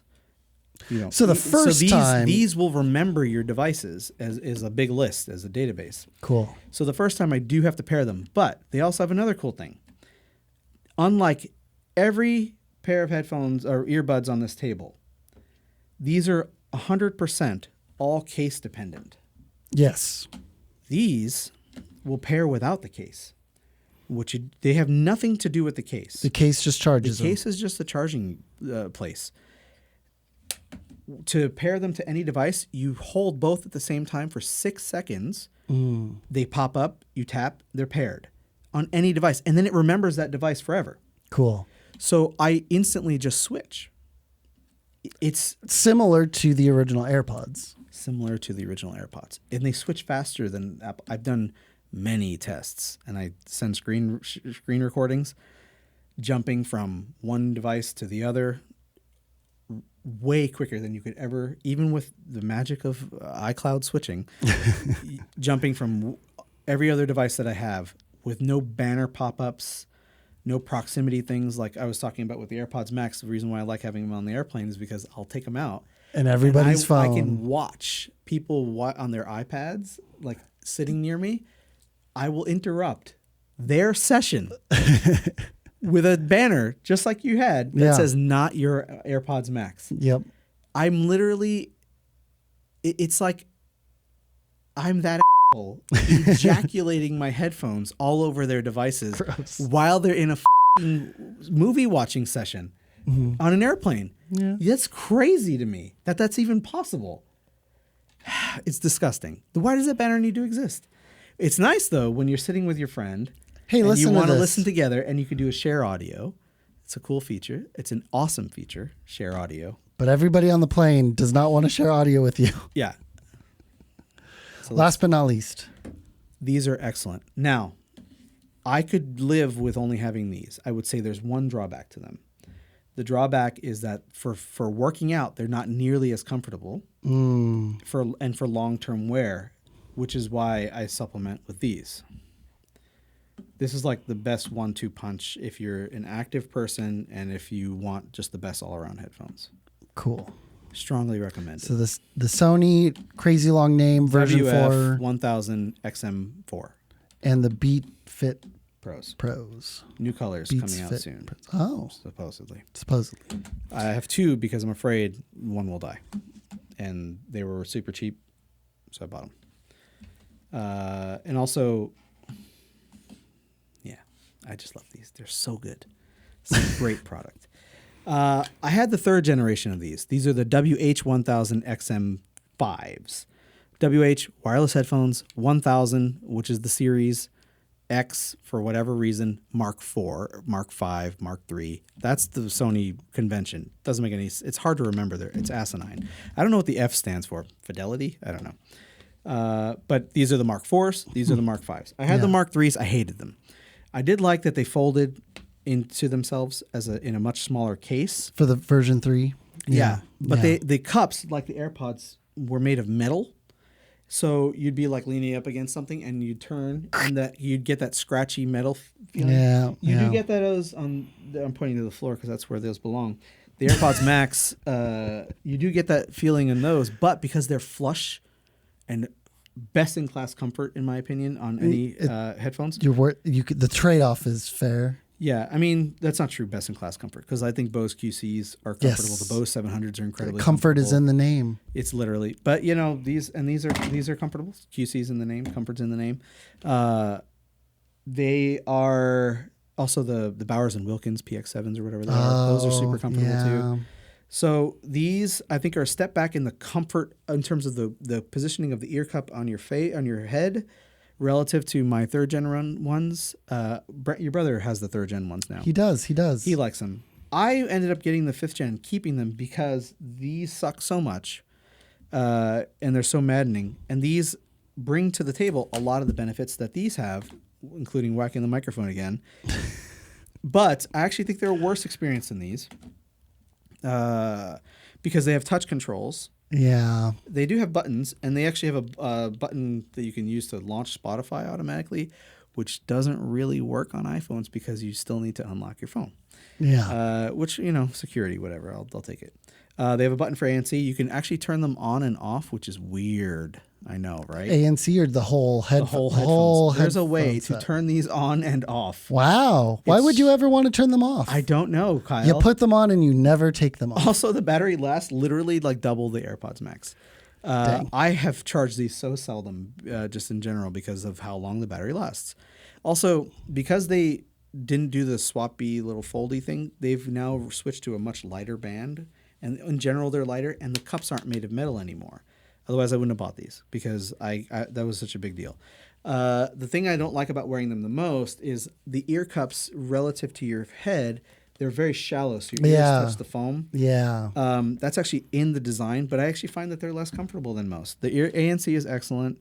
I actually find it's not as good as these because often you'll be wearing glasses, sunglasses, or hat, which means you break the seal a little bit. And because you break the seal, you harm the ANC.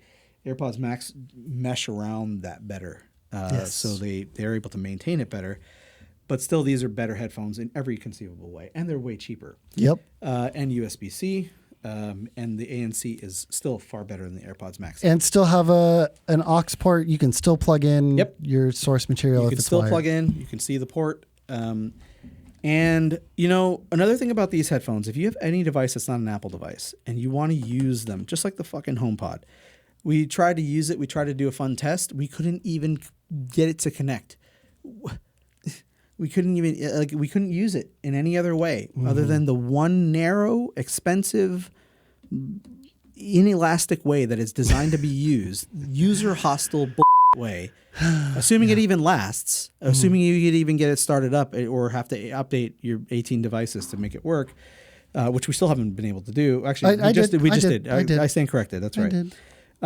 Those are, you know, when you pair AirPods to a non-Apple device, you lose all the features.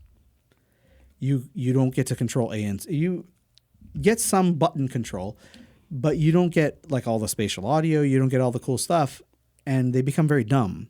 And then you start to see very quickly exactly how limited these are and how much you're paying for software-based experience to be that in that often ecosystem. is failing. Yeah. It takes away the magic really quickly, kind of like when you turned off the bass, when you lowered the bass on this, and all of a sudden it sounded like a HomePod Mini. Yeah. It takes away the magic really quickly, and it shows exactly what they're trying to hide by throwing that bass off a surface. These don't hide anything. These don't hide anything. These don't hide anything. I'll talk about my sleep headphones. Then I'm done. All right. I swear to you. And then I get to have a turn. I mean, come on. Like, I mean, yeah, I don't have anything to update from 2022, so that's Like- this is the big thing. so I sleep with headphones. Last time we talked about headphones, you had these Bose ones. They were still pretty new to you. Yeah, and I still love them. I still think they're so refined and so smart that I love them. They have one big ass limitation though, and which is why I own these still, which is the Bose. I don't know. They're called Sound Sleep 2. I don't know what they're called. They're sleep. I just love the way that thing opens. Yeah, maybe they have the name of them. Do you remember what these are called? Nope. These are They're the second generation of the Bose Sleepy headphones.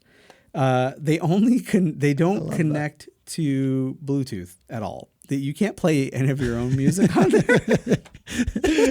They're not for listening to what you want to listen to. They're not. Unless what you want to listen to Is the prefab sleep sounds that they have. white noise. So, You know what there's- white noise is? Yeah.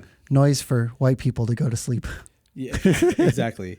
And have you read White Noise? You probably watched the movie. I watched the movie. How that was it? was weird. Okay, yeah. There was a We'll do it. postmodern movie. We should do a review. We need to do our movies of 20. It's already February, but we need to do our movies of 2022. We need Before the our movies Oscars. of the pandemic. I don't before know. before the Oscars. Okay, so there's a couple things I like about these. First of all, as a sleep experience, I think they are so brilliantly designed. We talked about this before, but like imagine it's on your bedside, and you reach over, and it doesn't slip. Like it's got a grippy little got feel. silica. These don't, right? You push this. There's no LEDs firing at your face on the side of the case, right? Did you fire up? They And fire but they're up, very dim. super gentle Ooh, and super dim. I did see. Oh yeah, it's a pulse width modulation dimming. That's Yeah. interesting. Oh yeah, it's freaking me out. Sorry to point that. As soon as someone You see it can't or you point it out, you can't unsee it. can't It's unsee it. brutal. Just don't move them. That's another thing. So also these are the most incredible, They're so comfortable. not goopy sticky, but like The same thing about malleable. that floating silicone, like we talked about with Apple, and the way they sit in your ears is like they're just magical. They're incredibly, incredibly comfortable. They come with multiple different ear wing tips and multiple different, with different tip sizes. They're so comfortable, and also the magnets work really well. So like if I throw Again, them in the middle of the night. they just line up, and it makes it a lot easier to put them in at night. There's other things. The batteries on these are nickel metal hydride.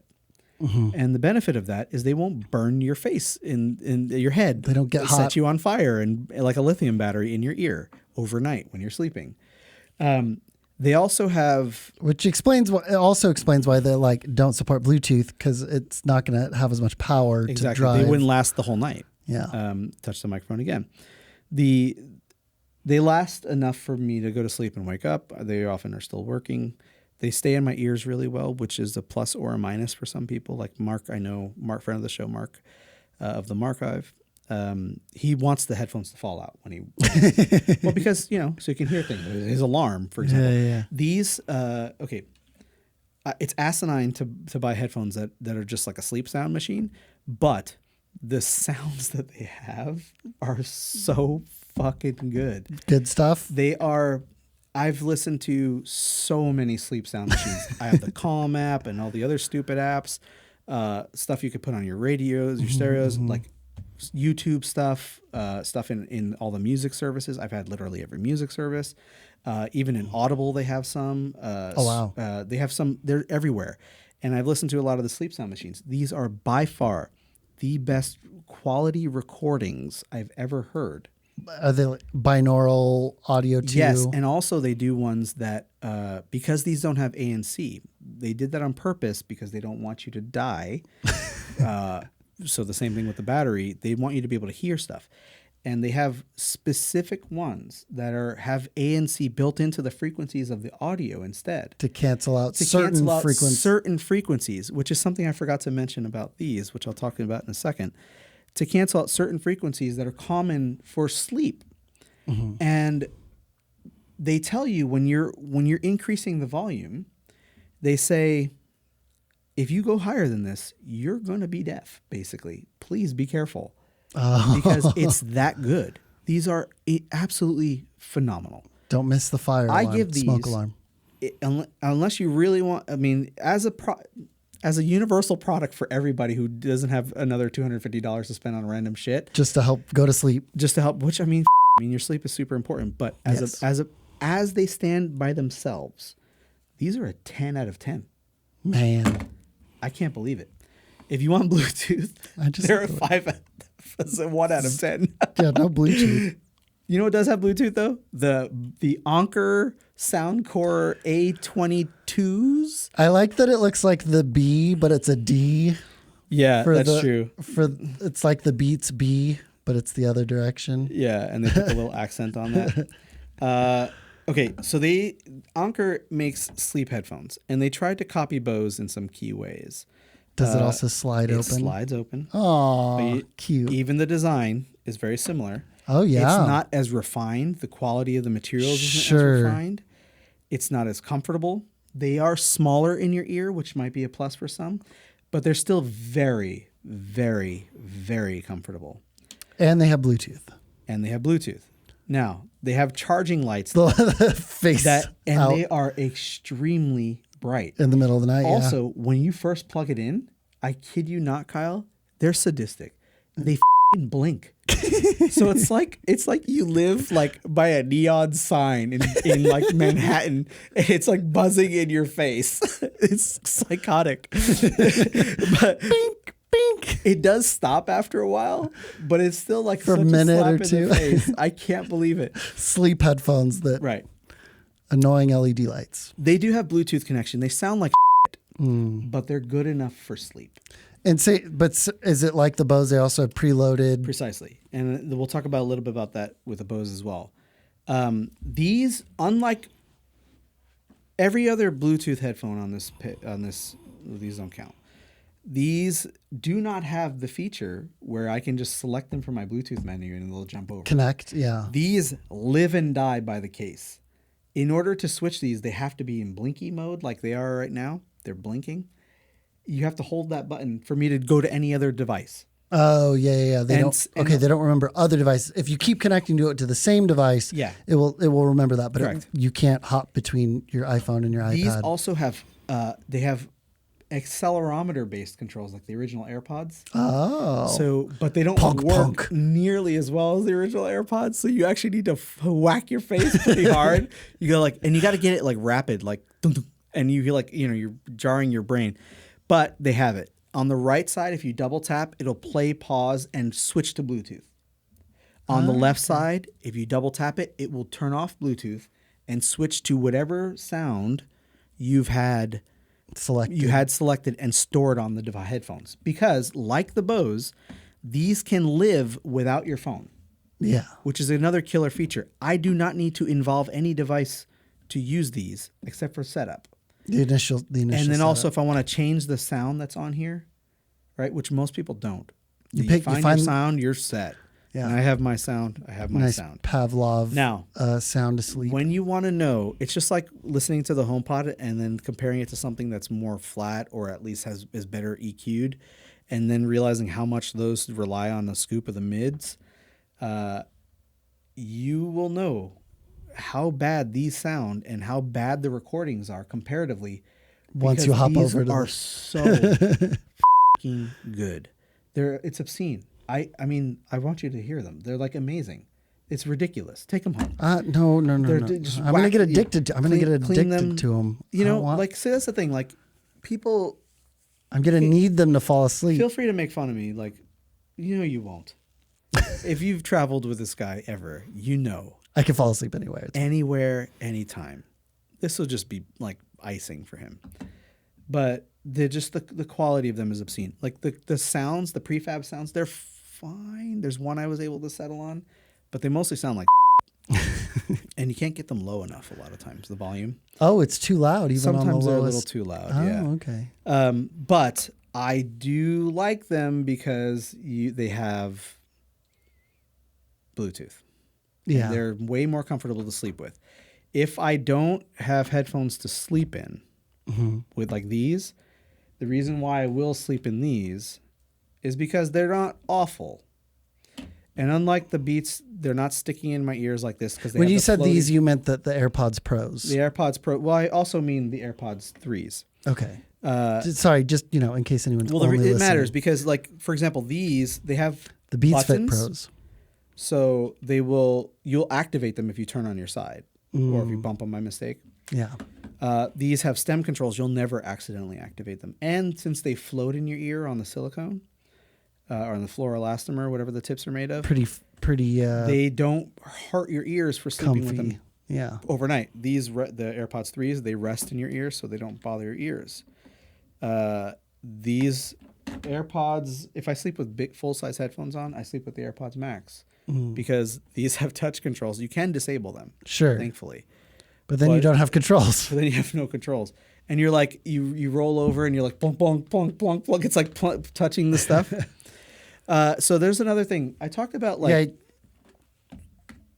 was the thing about the... Yeah, I talked about like the changes in the frequencies and like why that matters, like about the fancy frequency, special frequency sounds. These have you can change how the ANC works on these, but they have one killer feature, which is great for cycling, where you never really want to wear headphones when you're cycling, generally speaking, especially like where you don't have a developed bicycle network, and cycling infrastructure. You need to be able to hear the things around you. Yeah, because you will die. So it's just not a good idea. And even walking and stuff outside, especially in like High traffic. pedestrian, non-human designed, hostile Places that prefer cars over people. Yeah. These have a feature where you can tell the ANC to just block out wind noise and allow everything else in. Cool. So I can wear these cycling, still hear. In fact, I can hear traffic better Because it's blocking wind noise. because it's blocking wind noise, and it's also giving me more of those frequencies, kind of like transparency, but I don't have to hear the whole time. Yeah. Amazing. These are amazing. Beats Fit Pros, I use in transparency mode when I wear them for riding, and I obviously don't put the music up very high. No. And then it's like I use all of them. I mean, the minor exception is I have redundant pairs of these, but sometimes like I always keep one with me, and then the other one stays on my counter. The Sony. This is egregious. I would say I could easily eliminate these. I could eliminate the two AirPods. I could make a case for these, but really I could be real happy with this setup or even this setup, even if I had to. These are cheap. That's another benefit. So by this setup, you mean the Sony earbuds, the Anchor Sleep Buds, and the Beats Fit Pros, or swapping the Anchor Sleep ones for the Bose Sleep ones. These are like $130. These are $250. The Bose Sleepy ones versus the Anker Sleepy ones. It's almost half the... I mean, the Anker ones, if you just want a good sleep headphone, get them because they're fine. They're fine. They're not great. They're fine. They'll help you fall asleep a little bit. Whatever. Yeah. But best headphones... Probably, I mean, I own some fancy headphones. I have like electrostatics, I have magnetics, I have amazing dynamics, I have great headphone amplifiers. I'm a spoiled sound person, brat. Right? Can you imagine though if Sonos didn't work for me and like I went off the deep end with like home theater equipment? Like Sonos is so fucking good that I don't have to. You're like, testing amplifiers and you're testing. Yeah, that's the thing. Like when you find the one, like with Sonos stuff, then it's like crack, so you end up getting in every room. But when you find the one, you really don't need anything else. Yeah. Or you could have wired headphones. I mean, there's lots of good ones for there. Speaking of which, you have wired headphones that I found out had Bluetooth in them. Yeah, I thought I told you that. So yeah, I was blown away. I talked about these last year. I have no updates on headphones. I'm still very happy with my Audio Technica M. What are these? The M50Xs, and they're the X's because they do have Bluetooth built in. I can flip this switch. They turn on. Again, a physical control and physical volume up and down and pause, resume buttons. Physical body volume up and down. Killer feature. Again, my only complaint about these headphones is charging them is micro USB instead of USB-C. They should have done USB-C. It's awful. I can plug them in. It came with a cable with an inline microphone, so I can take calls on them. This is if I'm doing video calls from home. This is what I'm using. And they sound great. I've had many calls with him wearing them. But So this is great, but there is now an M50 SH something where they are still wired headphones, and then a mic comes out of the headphone, and it's got that big Audio-Technica capsule.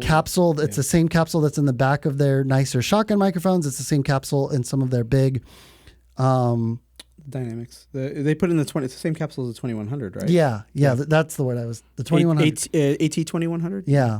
ATH 21. yeah, I don't know, something like that. No, these are like these are ATH because they're headphones. Maybe ATM. I don't know. I think it's just but AT. It's the 2100 capsule, and then the cable that comes out of it has a headphone end and then an XLR end, and then they also have a second version where the cable comes out and it's USB-C. I hope it's USB-C. I can't remember. I saw that it was USB and I said, I'm not interested. I want the XLR one. So CMAC has ordered 2 sets of those. We're hopefully going to use them as announcer headphones for sports. We have a ClearComm system that we've been using, but the ClearComm system is kind of a pain in the butt. So I'm hoping that these headphones will be a simple setup. ClearComm is, it's for intercom purposes and it's great at intercom stuff, but it's very expensive and it's kind of, it's broadcast equipment, whereas I wanted something that could be a little more consumer lined. So the ATH M50s, and so the standard ones that aren't Bluetooth are just the M50. They're very good if you do sound editing and stuff like that. They're very neutral. They sound fine. I think these are great headphones, personally, especially at the price and point. The fact that they had Bluetooth, and I had no idea. The Bluetooth was extra. It was $200 or $250 to have. But still, it's really models. surprised me that you had that flexibility. I mean, you're using them plugged in most of the time. I am. I'm actually worried about the battery in them because I use the Bluetooth functionality so infrequently. So I mean, just keep the battery at 40% and you'll be fine. Should be fine. Yeah. Which be nice if you could figure out. You could turn these off. Yeah. Because they're always my cat. Max. I'll be down. They'll be upstairs in my room, hanging on my drawer. Yeah, a cat will bat at it. A cat will touch it or rub up against the drawer or something. Its tail. And then I will be downstairs on my iPad, and I'll get a banner. So what is this? Frustrating. I mean, I feel like we've been complaining about Apple quite a bit, and the state of Apple's wireless accessories and audio, just the audio, and audio in general. Despite them having that crazy sound room somewhere, they've got an incredible anechoic chamber that's just, it looks like Batcave Cerebro for the X-Men. It's amazing. I will say, I think today, February 2023, Apple has really done a great job with the new MacBooks. Excellent. Probably the Mac Minis. I'm hopefully going to use the new M2 Mac Mini soon at CMAC. This is truly the best Macs have ever been. Yes, at least in my opinion. But it feels like the sound department and the wireless department and the services and peripherals, I think, are the biggest hiccups. Are getting in the way of that. Which brings me to the point that there are rumors that Apple wants, kind of full stack on the iPhone. They want to make their own wireless chips. And all of these things that I've seen you experience, and I've experienced a little bit, but not nearly as much as you have, makes me worried that Apple wants to make their own, It's a combo chip. They want to make a chip that's Wi-Fi, Bluetooth, and cellular all in one. Yeah. Right? And I think I have the same reason I wouldn't buy an Apple car. Needs to talk to a lot of things. It's genuinely scary. Yeah. I think CarPlay is a great experience. Yeah. Right? I mean, it lots of room for improvement, but it really takes a lot of the friction away from using other, various car interfaces. My car doesn't support it. It's like one of the only ones on Earth. Lauren's but it doesn't bother me. And it doesn't bother me. It's excellent.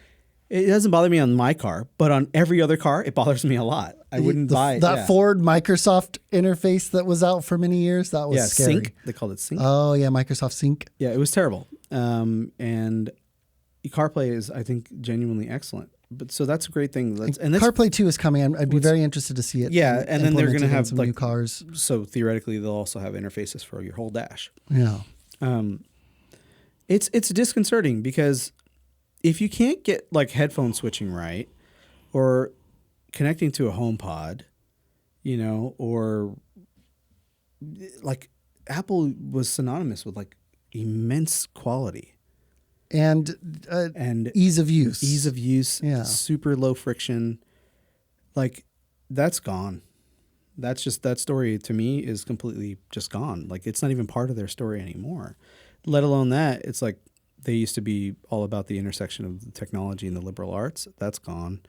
That's no longer part of their story. They don't even talk in that language anymore at all. Oh, they're very much about human rights, which they ostensibly, that's great.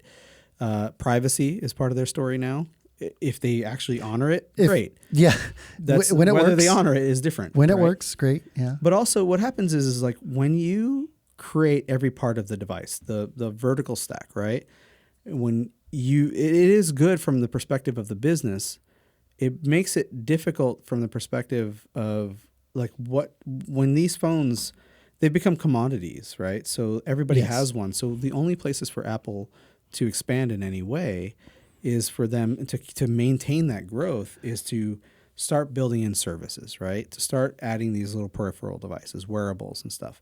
The Apple Watches have been fairly successful. But also the services that have ongoing subscription fees. Yeah. So I pay for Apple One, which is $30 a month. I pay an additional $10 for an additional 2 terabytes, which I just bumped up to the limit of that again. So I needed to dump everything out.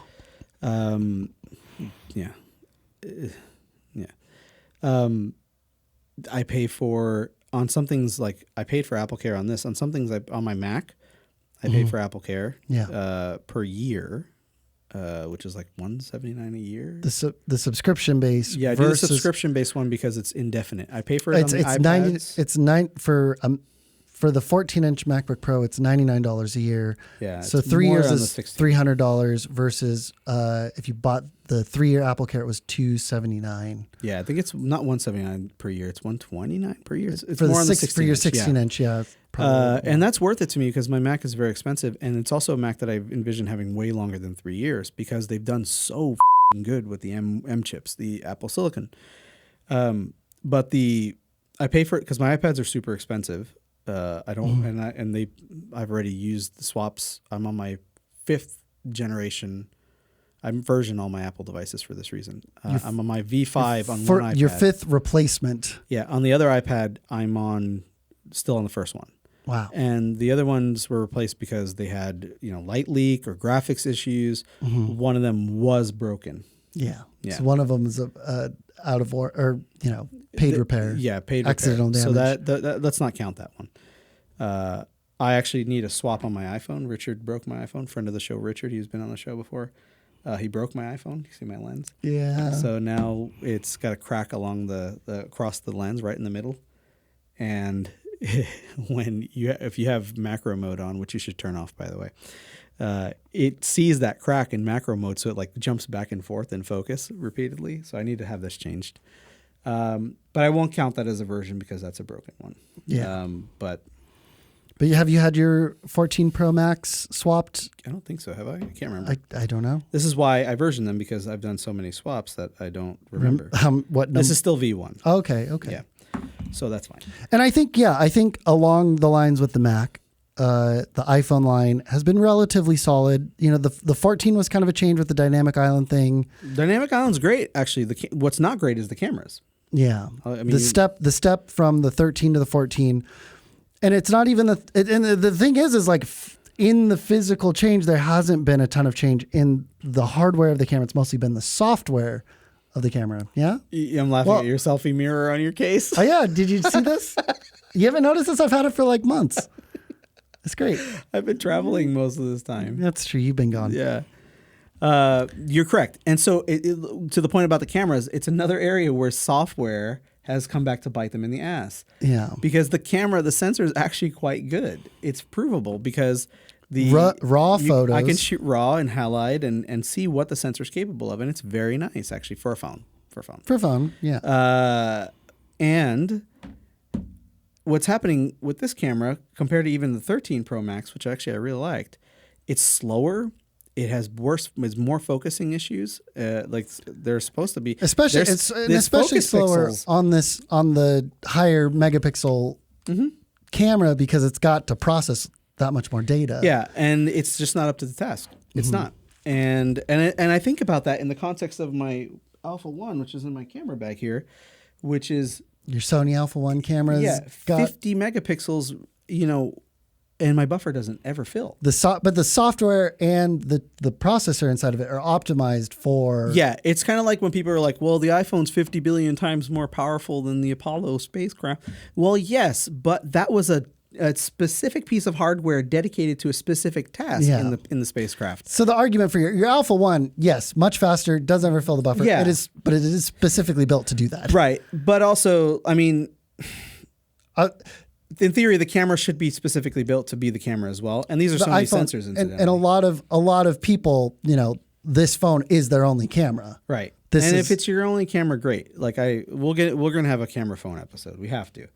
Well, yep. We have to because We basically got the rest of the year. I've plotted already out with offended all- everybody with my audio opinions. Yeah, But let's do it with some phone camera oh boy. opinions. Yeah, we definitely have to do that. But I just So yes, so That's the thing. software is coming to bite Apple in the butt, I guess, and also And then kind the of services on the experience. on the hardware. We've kind of talked about the wireless chips, but okay, let's also talk about the services. But I want to bring that all of this kind of comes to the idea of, can Apple hang on to talent? But let's talk about services.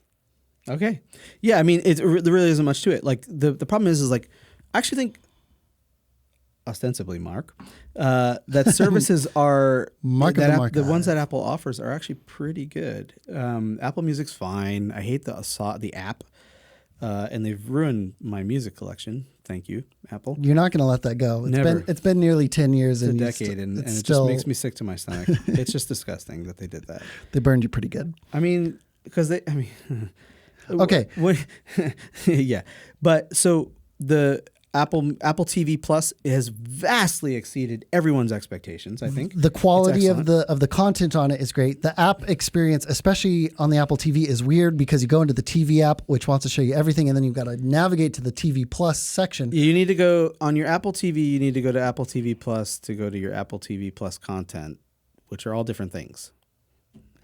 But it's all called Apple TV. So it makes no sense. And also the Apple TV, don't get me started on that thing. I hate it. I know everybody loves I it. like mine. Everybody loves it, I'm but it's so happy it's with another mine. thing that's gotten worse and worse and worse. I have a lot of this stuff turned off. So Exactly.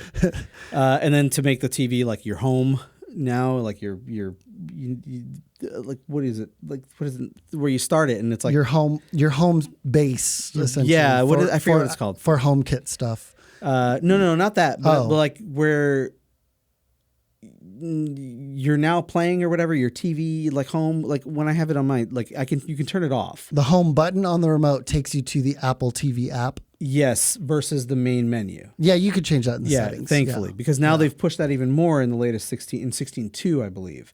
Yeah, And they that drove a changed lot kind of of the that layout. drove a lot of people nuts too, because they've also put content below the fold where it matters. Yeah. Now you need to scroll more to get to it. It's very bothersome. But the service, But the service of Apple TV Plus, forget the Apple TV, forget the Apple TV app. good is content. excellent. stuff. Apple News Plus, whatever. I don't care. Nobody cares. Oh, I mean, it's just I like that I can read the Fresno Bee. yeah. You can read some stuff that you would otherwise be paying for, behind a paywall. Yeah. That's great. Rolling Stone. But then you go to send a magazine. link to your friends and they can't open it. So Yeah. whatever. It's not as shareable. iCloud still only has 5 gigabytes of free storage, which is bonkers. And then still only caps at 4 terabytes if you pay for Apple One Premier. Yeah, which and was another not- 2 terabytes. Which was not too big of a deal for vast majority of users until they started coming out with 48 megapixel phones that could take 125 megabyte images plus ProRes, other things, the incredible video. You're by filling the way. up. You're filling up that. Good stuff. Yeah, iPhone video still microphones. top of the class. Microphones, unsung hero of iPhones. The microphones are Yes. excellent. Yes. For what they are, especially. The services. The problem isn't the services themselves. Apple Arcade is I think fantastic for the money. Started off Especially real if you have sketchy. kids. Yeah. Yeah, it's just great. No in-app purchase bullshit. No Ads. No ads. No getting bombarded with gamified Just some good, Smurfberries. just some Just good games. solid And they take games. a lot of the classics and they make them even better because they don't have all that gamification crap. The services themselves are fine. The interfaces for those services are difficult, but Some what's could be really better, bothersome yeah. is how much they're throwing those services in your face. And Apple's own internal advertisements are all over. in the news app, in the App Store, in Apple TV Everywhere. app. If you don't Banners. already have Apple TV Plus, Banners, stuff comes up all the time. And it's just really frustrating to a lot of more users. And what's preventing them for, like, once users are kind of like used to that baseline, they are constantly pushing the bar up and up and up and, constantly pushing the buttons. testing the limits of their patience. Because if and- you have nearly 1 billion users or whatever, then you can, if you add 50 cents to half of them, that's $250 million. And it's tricky because one of the big things that 10 years ago, I used to recommend to folks the iPhone versus Android. And one of the big things was like on iPhone OS, when it was called iPhone OS, you're just not get served as many ads. Like Android was littered with ads and junk. Still is. And it's sad to see the iPhone follow. I don't know if Apple is seeing that it's working for Google and their competitors, and they're jumping in on it. But it's sad to say like I can't use that as a point to encourage folks. Like, should I get a new iPhone? Should I stick with iPhone? Like the lines are getting more blurred. Yeah, and then just wait until things like, Google just bought Bard, or they announced Bard, I should say, which is their competition for ChatGPT and other, OpenAI and other AI type stuff, which is becoming huge right now, right? It's probably, most people agree that it's what we're going to see in the future. It also makes search more usable because Google is a garbage product. You can't find anything on the web. It's going to scrape. Is better it's going to get them into. I think it's going to get them into more trouble for scraping data. Where I'm going with this is when Apple is so locked down that they don't have anything to compete with that, and Android does, I think we're going to see a major sea change, because if it's all done on device and you need a ton of processing to make all that ML work, it's extremely difficult for Apple to compete with that, and it can't scour the web, it can't hold that much data even in the device. Yeah, in the RAM. And it just, when Google integrates that, the machine learning of Bard into Android. yeah, and then you're starting to see it in Office with Microsoft. Microsoft and is services. investment in OpenAI. In OpenAI, yeah. So, which incidentally, Elon Musk is a co-founder of.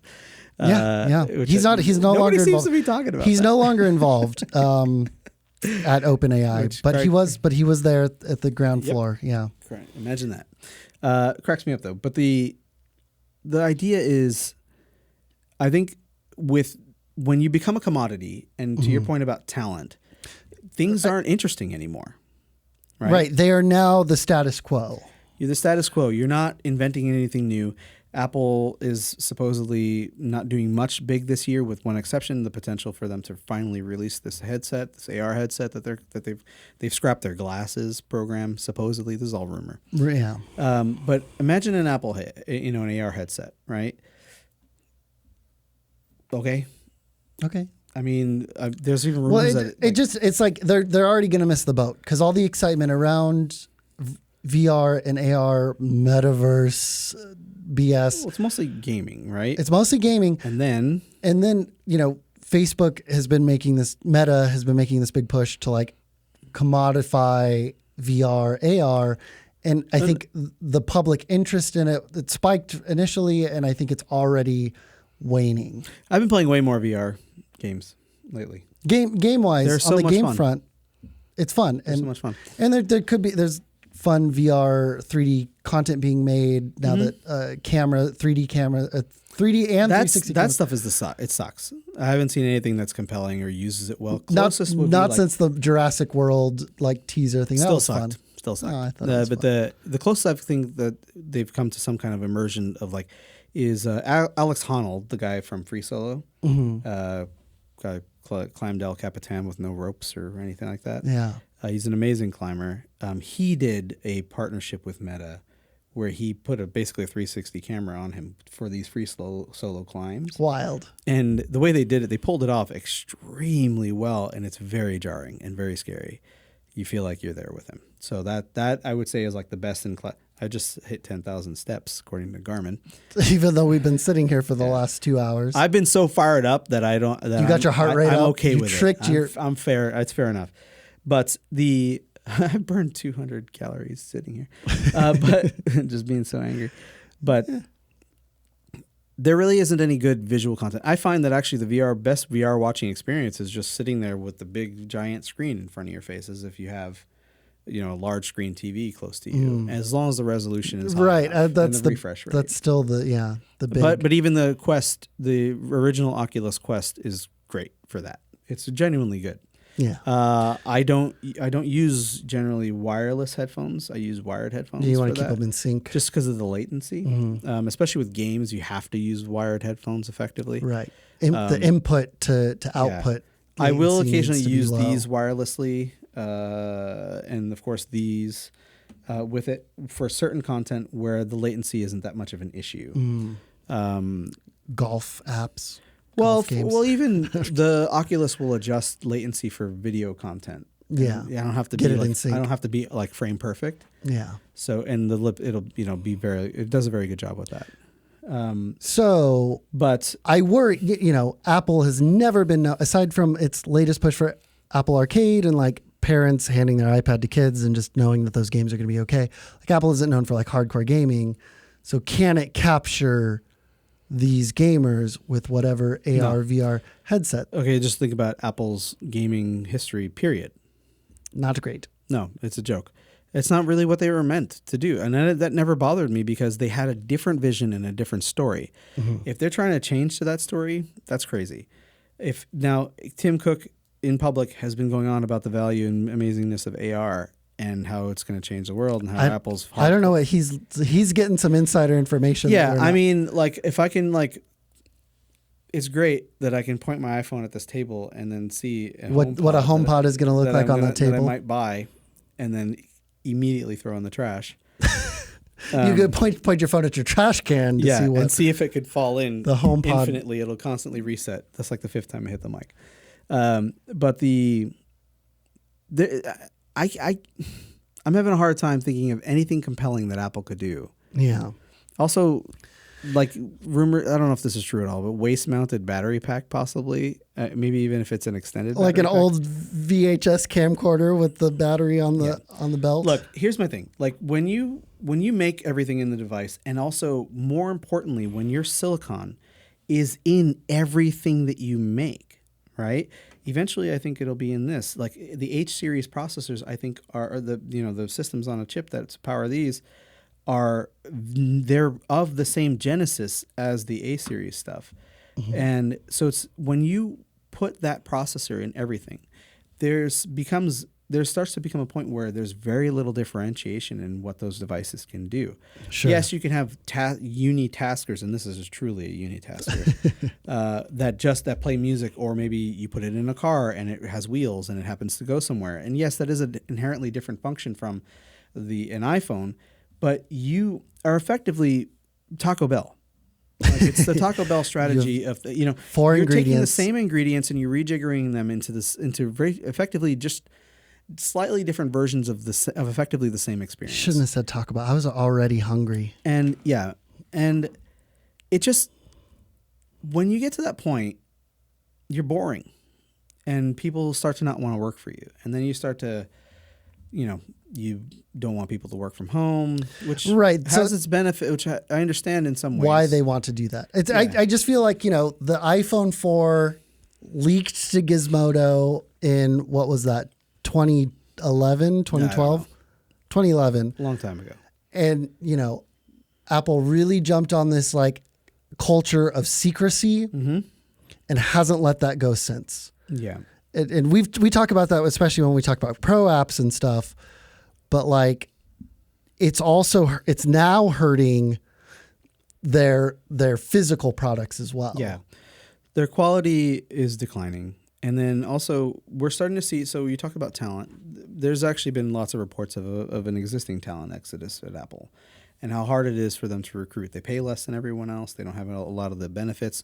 They a lot of think companies are getting rid of those benefits. or people. Or in this people, case. most notably Twitter, like the way they did things was extremely aggressive and crazy. But Extreme. But extreme is the perfect way to put it. But a lot of companies are actually doing the same thing, just in different Microsoft, ways. Meta, Alphabet are all letting people go.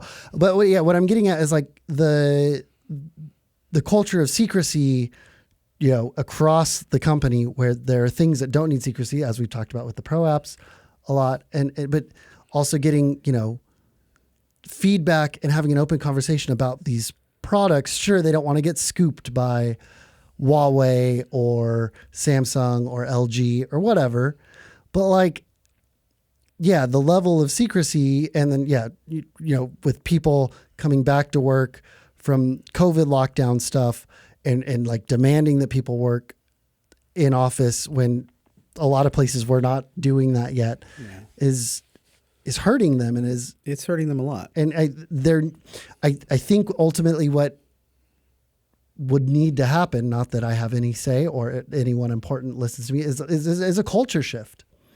Would be the thing that needs to change. And a lot of it, they're burning through a lot of goodwill that they've built up. Yeah. And without a company-wide culture shift, which could cause people to leave, although I think a culture shift in a positive direction hopefully would keep the people that are there, and encourage more people to come and stay. And yes, they don't, if you can look at their job listings in jobs.apple.com and look at it, and yes, they aren't paying as much, and they're relying on that goodwill of that.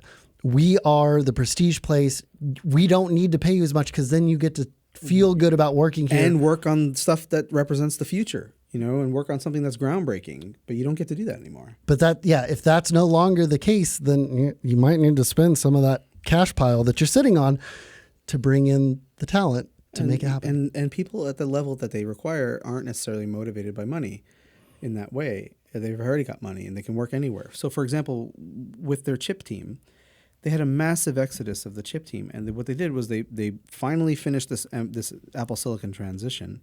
Mostly. And then most of, the Mac Pro, I'm not talking about that. I'm talking about it's the basis of all things now. So Macs, and they have a roadmap. And then you're starting to see we're probably not going to see in the lifetime of Macs another leap that we've experienced from Intel going to Apple Silicon, which is way bigger than going from Motorola to Intel. Yeah. Which was itself substantial, but this is leaps and bounds ahead. It's huge. That's why I have an M1 Max, and we talked about you getting an M2, and I think that it's I don't care. I'm fine. The M1 Max. You still are not hitting the ceiling. Not even close. I was showing Mark the other day, friend of the show. I was doing this. I was copying 15 terabytes to my NAS, and downloading 10 terabytes from Google Drive, and uploading 3 terabytes. And another 480 gigabyte file copy and a 96 gigabyte file copy to another thing. And all happening at the same time to external devices and internally. I also did a copy of a 480 gigabyte file, just a duplicate of a folder, right? Yeah. So that I could organize it differently. All internally. I looked at the processor. I was hitting 8% of the processor. Barely. I was hitting 32 gigabytes of RAM, and I think it was I want to say 800 megabytes, I can't remember, of page swap, which means that if I didn't have that much RAM, it would have used the SSD. It would have used the SSD because it's so fast. Yeah, so it would have been a higher number there, so it really wouldn't have mattered. And I can't see what the GPU was doing, but it was basically nothing. I wasn't even touching it. Yeah. And it was dead silent, no fan. The computer's excellent, It's just the rest of the stuff that concerns me, and their philosophy, and the fact that they can't retain talent. They did this chip transition. Most of the major chip team left. Yeah. They've gone on to found other companies or work for other companies. They were like, we did it, guys. We got the M1 chips out, and M1 Pro, M1 Max, M1 Ultra. And we got paid. All right. Peace. So now the envelope has been pushed. Yeah, and now I don't see We've now heard reports of Apple no longer doing the Mac Pro to the extent that they were going to do it, which is theoretical M2 Extreme. So you have the M1, you have the M1 Max, which is like a couple. Pro, Max, Ultra. They're basically just combining together. them. Yeah. Then you have the M1 Ultra, which is 2 M1 Maxes together, and the M1 Extreme or M2 Extreme theoretically would have been 4 of those together: the Jade C die, the Jade 4 die, and they have the Chops, which are the M class, the regular M's. Yeah. They're no longer supposedly. This is all rumor too, but they're supposedly no longer doing the Extreme version, which means now how do you differentiate an Studio a Mac Pro from a Mac Studio? Yeah. When the Mac Studio came out, I said nobody heard, listened, of course. This is basically the 2013 Mac Pro. It's a Phantom trash can Mac Pro. Yeah. That looks like a Mac Mini. That looks like a Mac Mini. They call it Studio, but it's a Mac Pro. There's there's no GPU really, except for what's on board, which is way above what the Mac Pro had at 2013. Thankfully. Yeah. So that's good, and it also has the encoding, the decoding. So it's like what the trash can Mac Pro should have been theoretically. Yeah. Except the difference is you can't put eGPUs on it, so no external Apple GPUs. Silicon doesn't support eGPUs. And now the rumors are saying that Apple's is not going to allow external expandability for GPUs or RAM in the Mac Pro. So what's the difference, right? Than a Studio, yeah. Yeah. So I don't know. I mean, I/O is really the difference, but now whereas once they would have topped out at like 768 gigabytes of RAM, and dozens and dozens and dozens of GPU cores, and you can't compete with a 3090. At this point, you can't compete with having a dedicated GPU or multiple dedicated GPUs. So even though the current machines, even the lowest end Apple Silicon machine smokes the 2019 Mac Pro in virtually every metric, except especially what? Single core. Yeah, especially single core. Except if you need GPU power or x86 specific processes. So the thing is like that's scalable, and you could have 1.5 gigs of RAM, or 1.5 terabytes of RAM, excuse me, and put in your own GPUs, and you will not be able to compete with the Apple Silicon will not be able to compete with that for some processes. But because it's simply not compatible. When I talk about the commoditization of these things, what happens is they're taking the ceiling and the floor and compressing it together. Yeah. When you have the same silicon in everything, and you have Taco Bell, this Taco Bell thing going on, and you've made it so much of a leap, nobody's going to get a Mac Pro as we've known it ever again, but also everybody's getting a Mac Pro as we've known it because that's all they have. Because that's all they have. Meaning the M1 or M2 versus the M1 Pro and the M2 Pro and Max, whatever. Yeah, they're so close to each other in so many ways, especially for the everyday experience, that fundamentally most people aren't even noticing. Right. And they become like to the point where like high-end video pros, photographers, all I need is a MacBook Air. Yeah. Or like, what's his name? That Tom Wilk, I'm making his name, a Patrick Tomaso guy. He uses a Mac Mini. Yeah. And it's fine. And he does great stuff. So it's like, you don't need that much power anymore. So what does that leave? It leaves those outliers, multiple standard deviations away from the norm, to just go somewhere else. Scientific processing, folding proteins, weather dynamics, huge, really heavy-duty computational stuff that a GPU is going to high-end rendering, super high-end video games. Those things are highly outlier experiences, especially like when video games, for example, have been commoditized to a console for years and years and years. Yeah. Or I mean, so Farmville on your phone. So Smurf if I'm berries. Apple, I'm going to say, you know what? I don't give a about the outliers. about those outliers anymore. And so why even make a Mac Pro? And I think it's really because they need to save face at this point. And they still have these things called Pro apps, which they, every now and then they will they will shovel some of the from that's collected from Apple Park and shovel it over to the Pro app team so they can have something to eat. And actually show that they care about them in some way. Just to let them know they're alive, right? So because those apps have languished. They don't give a and they are Still hiring love against Final some Cut. stuff. There's a lot of rumors about other things happening, but Final Cut's still great for what it is. It's definitely deeply long in the tooth. Still love Logic. Yeah, Logic is fine. But so, for example, we'll close with this. Okay. Okay, because we're dying here. We're getting to 3 hours. Yeah. So here's the deal. If you want to make those amazing keynote videos, right? Yeah. If you want to make for Apple, like if you want to work for Apple, Mm-hmm. the important thing is that you know Avid and Pro Tools because that's what they use to make those. And After Effects. And After Effects, they don't even use, and Blender, they don't even use their own Pro apps. Yep. This has been Editor. This has been Editor. I'm Kyle. And I'm Gilbert. We'll see you when we get it together and do another one of these. Yeah, maybe we'll get this HomePod working.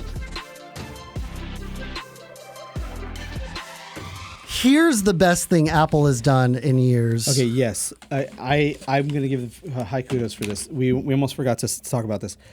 So I received the HomePod in this, and it is a tapeless shipping box.